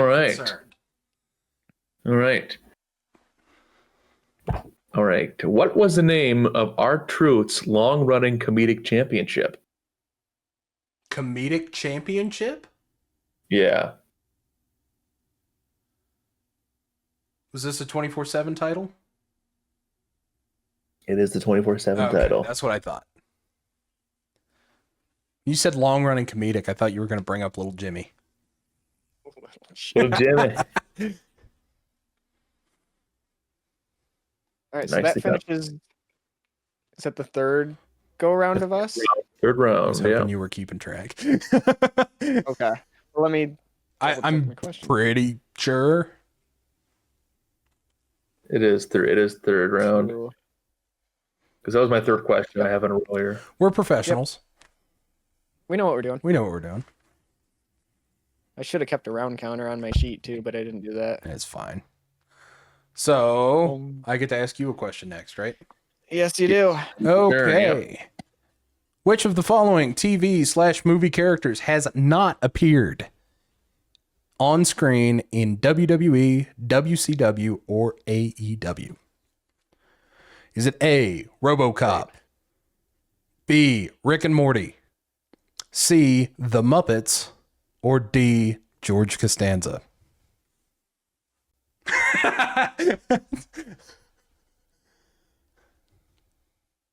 Okay. So it's RoboCop, Rick and Morty, The Muppets, George Costanza. Yes. Okay. Love this question. It's a good question. It's a fun question, is what it is. I went for mostly fun ones. You could go serious and you could really stump people, but let's do the fun ones. But, yeah. I'm between two. Okay. Because I vaguely remember seeing one of them and the other one just kind of, I'm pretty sure that's there. Let's see, which way do I want to go here?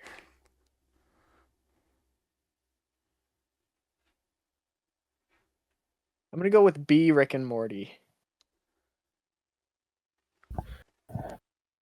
I gotta throw up the X.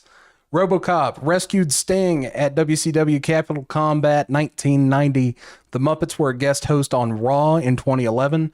Rick and Morty were guest ring announcers at AEW Dynamite for the third episode in 2019. Oh. George Costanza had never appeared on WWE television or any wrestling. Those were the two I was between, was Costanza and Rick and Morty. And I was like, oh, he threw in George Costanza because, you know, he talks about Seinfeld all the time. It is the best sitcom ever. Dang. Jacob, I need you right now to pull through for me. We'll try. All right. So what does that do? Where are we at? What am I doing? Oh, you're Then asking Jacob a question. me. Yes. All right, Jacob. Okay. What was the name of the group consisting of Sonya Deville, Shayna Baszler, and Zoe Stark? Was it A, Pure Fusion Collective? Was it B, Pure Fighters Coalition? Was it C, the Ministry of Starkness? Or was it D, Powerhouse Fight Crew? I had to throw it in there. Yeah, I had to throw it in there. Ministry of what's the first two again? So you have Pure Fusion Collective, Pure Fighters Coalition, Ministry of Starkness, Powerhouse Fight Crew.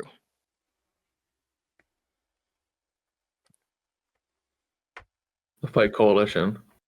B. B, Pure Fighters Coalition? Yeah. Is incorrect. Was it Garrett, do you know the answer? Pure Fusion Collective? It was Pure Fusion Okay. Collective. Because they were trying to be like different combat styles and all of that. And, That's a cool. And it was awful. yeah. No one liked it, and then they all got released except for Zoe Stark. Who was out injured Who then still, isn't she? Proceeded to break her leg. Which was she's honestly, I will say this, she's underrated as a wrestler. She is. I think when she comes back, if she comes back, and I hope she's doing well, you know. It looks like it. She's already up and moving. Oh, good. I hope that she storms in and takes one of the mid-card belts. I don't think she's all the way up there yet, but I think give her one of the mid-card belts. Give her a feud with Chelsea Green.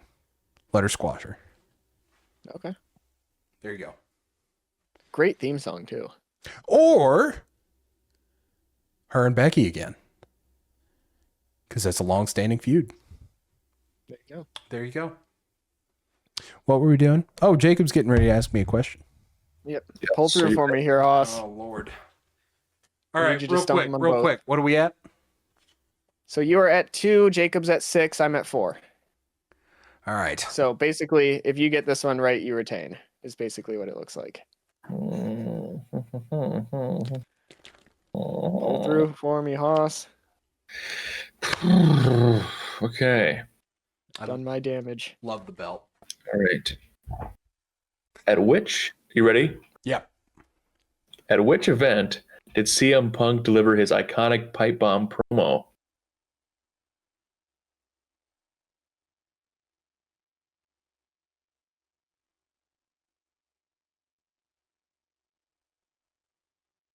The pipe bomb was on Raw in 2011. Is that your answer? Yeah. That's it, exactly right. He scared me there for a second. I was like, wait a minute. A long pause. I was like, huh.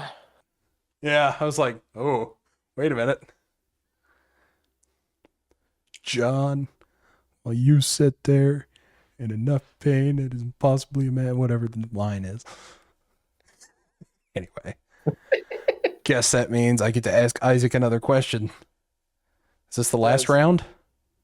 I think so, yeah. All right. Last round. We'll go out with a bang. In 1990, leading up to WrestleMania 7 in 1991, Sergeant Slaughter, a kayfabe veteran of the Vietnam War and American patriot, adopted which of the following gimmicks? Was it A, a communist, B, an Olympic athlete, C, a presidential candidate and parody of then President George H.W. Bush, or D, an Iraqi sympathizer?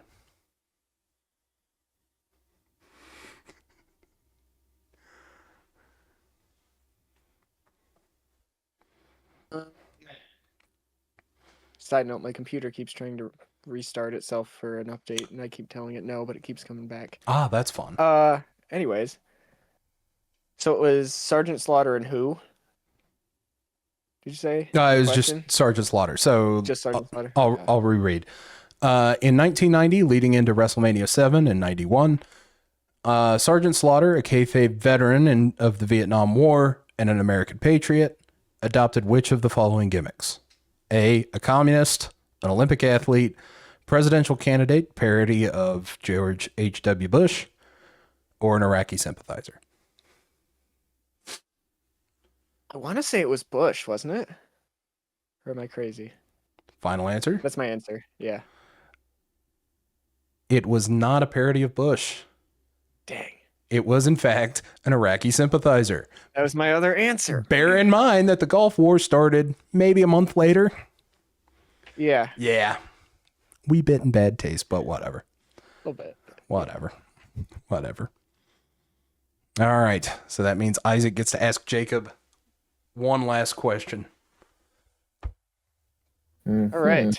Jacob, are you ready? I am ready. Before she was Liv Morgan, what was her ring name? Was it A, was it Marley? Was it B, Gianna Daddio? Was it C, Eva Marie? Or was it D, Blair? What was A? Marley. What's B? B was Gianna Daddio. Gianna Daddio, final answer. I mean, it wasn't her ring name. That's her real name. Yeah. No. Do you know the answer, Garrett? Is it Marley? Oh, that's a real name. I didn't even know that. Was I it just went, Marley? like crazy lag mode here. Hold on. Oh, okay. Like both of you just started stuttering crazy. Oh, great. Was it A? It's A, Marley. Okay. I was going to say, because I feel like they would have gone, because this was probably what, NXT or before? Yeah, NXT, yeah. They probably would have gone down like the Harley Quinn route. Kind of. Harley, Marley. Not- I know she was like a Jersey girl, but I feel like yeah, that's she's where very she much would a have. Jersey girl. That's where she would have gotten the name. Yeah. So that means that Jacob gets to ask me one final question. Yes, Yes, sir. Are you ready All for the final right. question? I'm ready. Okay. What was the... Oh, go ahead. Oh, sorry. That was all I got. Go ahead. What was who had the shortest WWE title reign? WWE title reign or any world championship? That's a good question. I don't know, actually. Oh. Rey Mysterio. That is strike one. It's not Rey Okay, Mysterio. so it is the WWF or WWE. Oh.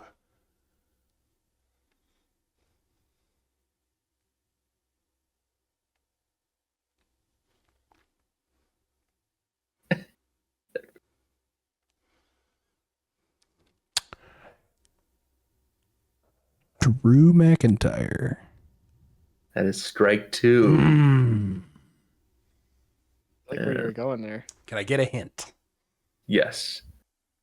The title was held for 1 minute and 48 seconds.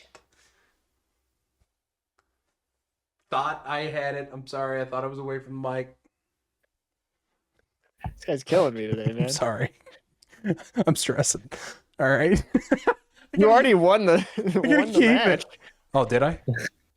Oh yeah. Yeah. Oh yeah. All right. It's all formality, no. Not Rey Mysterio. Minute and a half.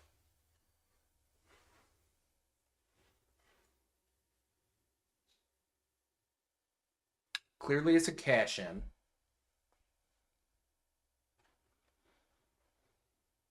think I have an answer. Is it though?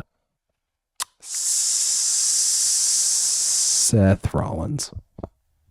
It is not Seth Rollins. Was it Roman Reigns? Was it No. Andre the CM Giant. Punk? Andre the Giant? Andre the Giant. Oh, Minute. because he sold it to DiBiase. Yes. Oh. Oh, yeah, okay. I forgot that was that quick. Oh. That's a good one. That is a good one. That's a good question there. It's an excellent question. I have one spare question if one of you guys, just for fun. Yeah, Yeah, sure. shoot. Leave it up to the crowd. We can buzzer in or whatever you want to do. Who defeated Cody Rhodes in his last match in AEW? Was it A, Sammy Guevara, B, Darby Allin, C, MJF, or D, Jon Moxley?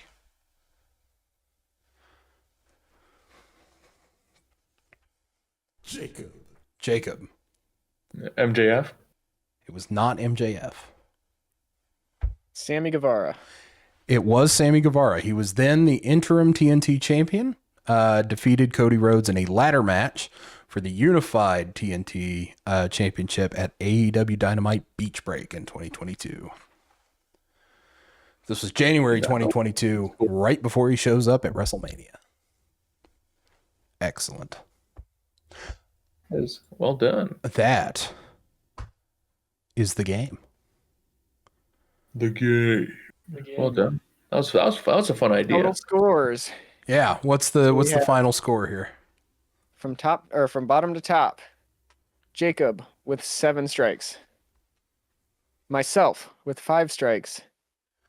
And unfortunately for the rest of the crew here, Garrett with 3 strikes, meaning that he retains his championship. So congrats, I guess. Congratulations, sir. Well done. Thank you, sir. Thank you, sir. As I've stated many times before,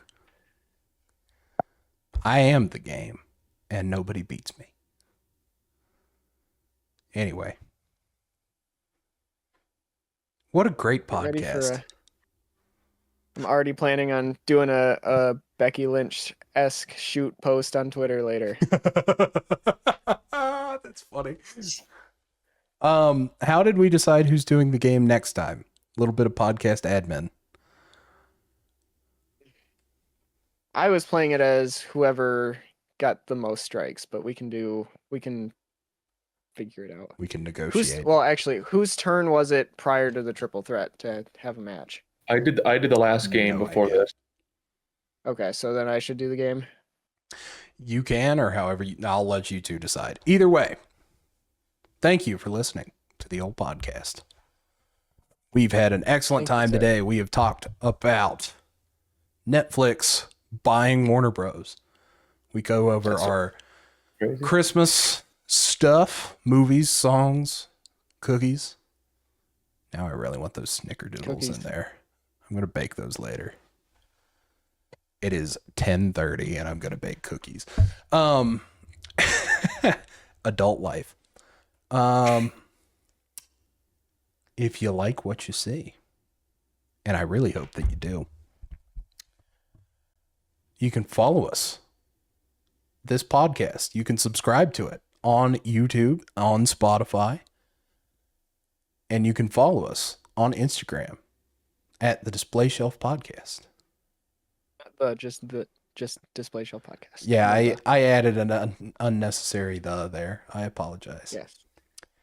And then you can follow us on the Twitters at DisplayShelf Pod. I am Garrett. There's Isaac. And there's Jacob. We thank you all for joining us. And Make sure you tune in yeah. to next episode where we do our John Cena retirement thingy. we're going to be doing a 2025 year in review, I think, is what we're doing for wrestling. Yeah. So if you like The the wrestling content, you're going to like next week. That's all I've got. With that said, thank you for listening. And like, share, subscribe, and we will play another game next time. Bye. Peace.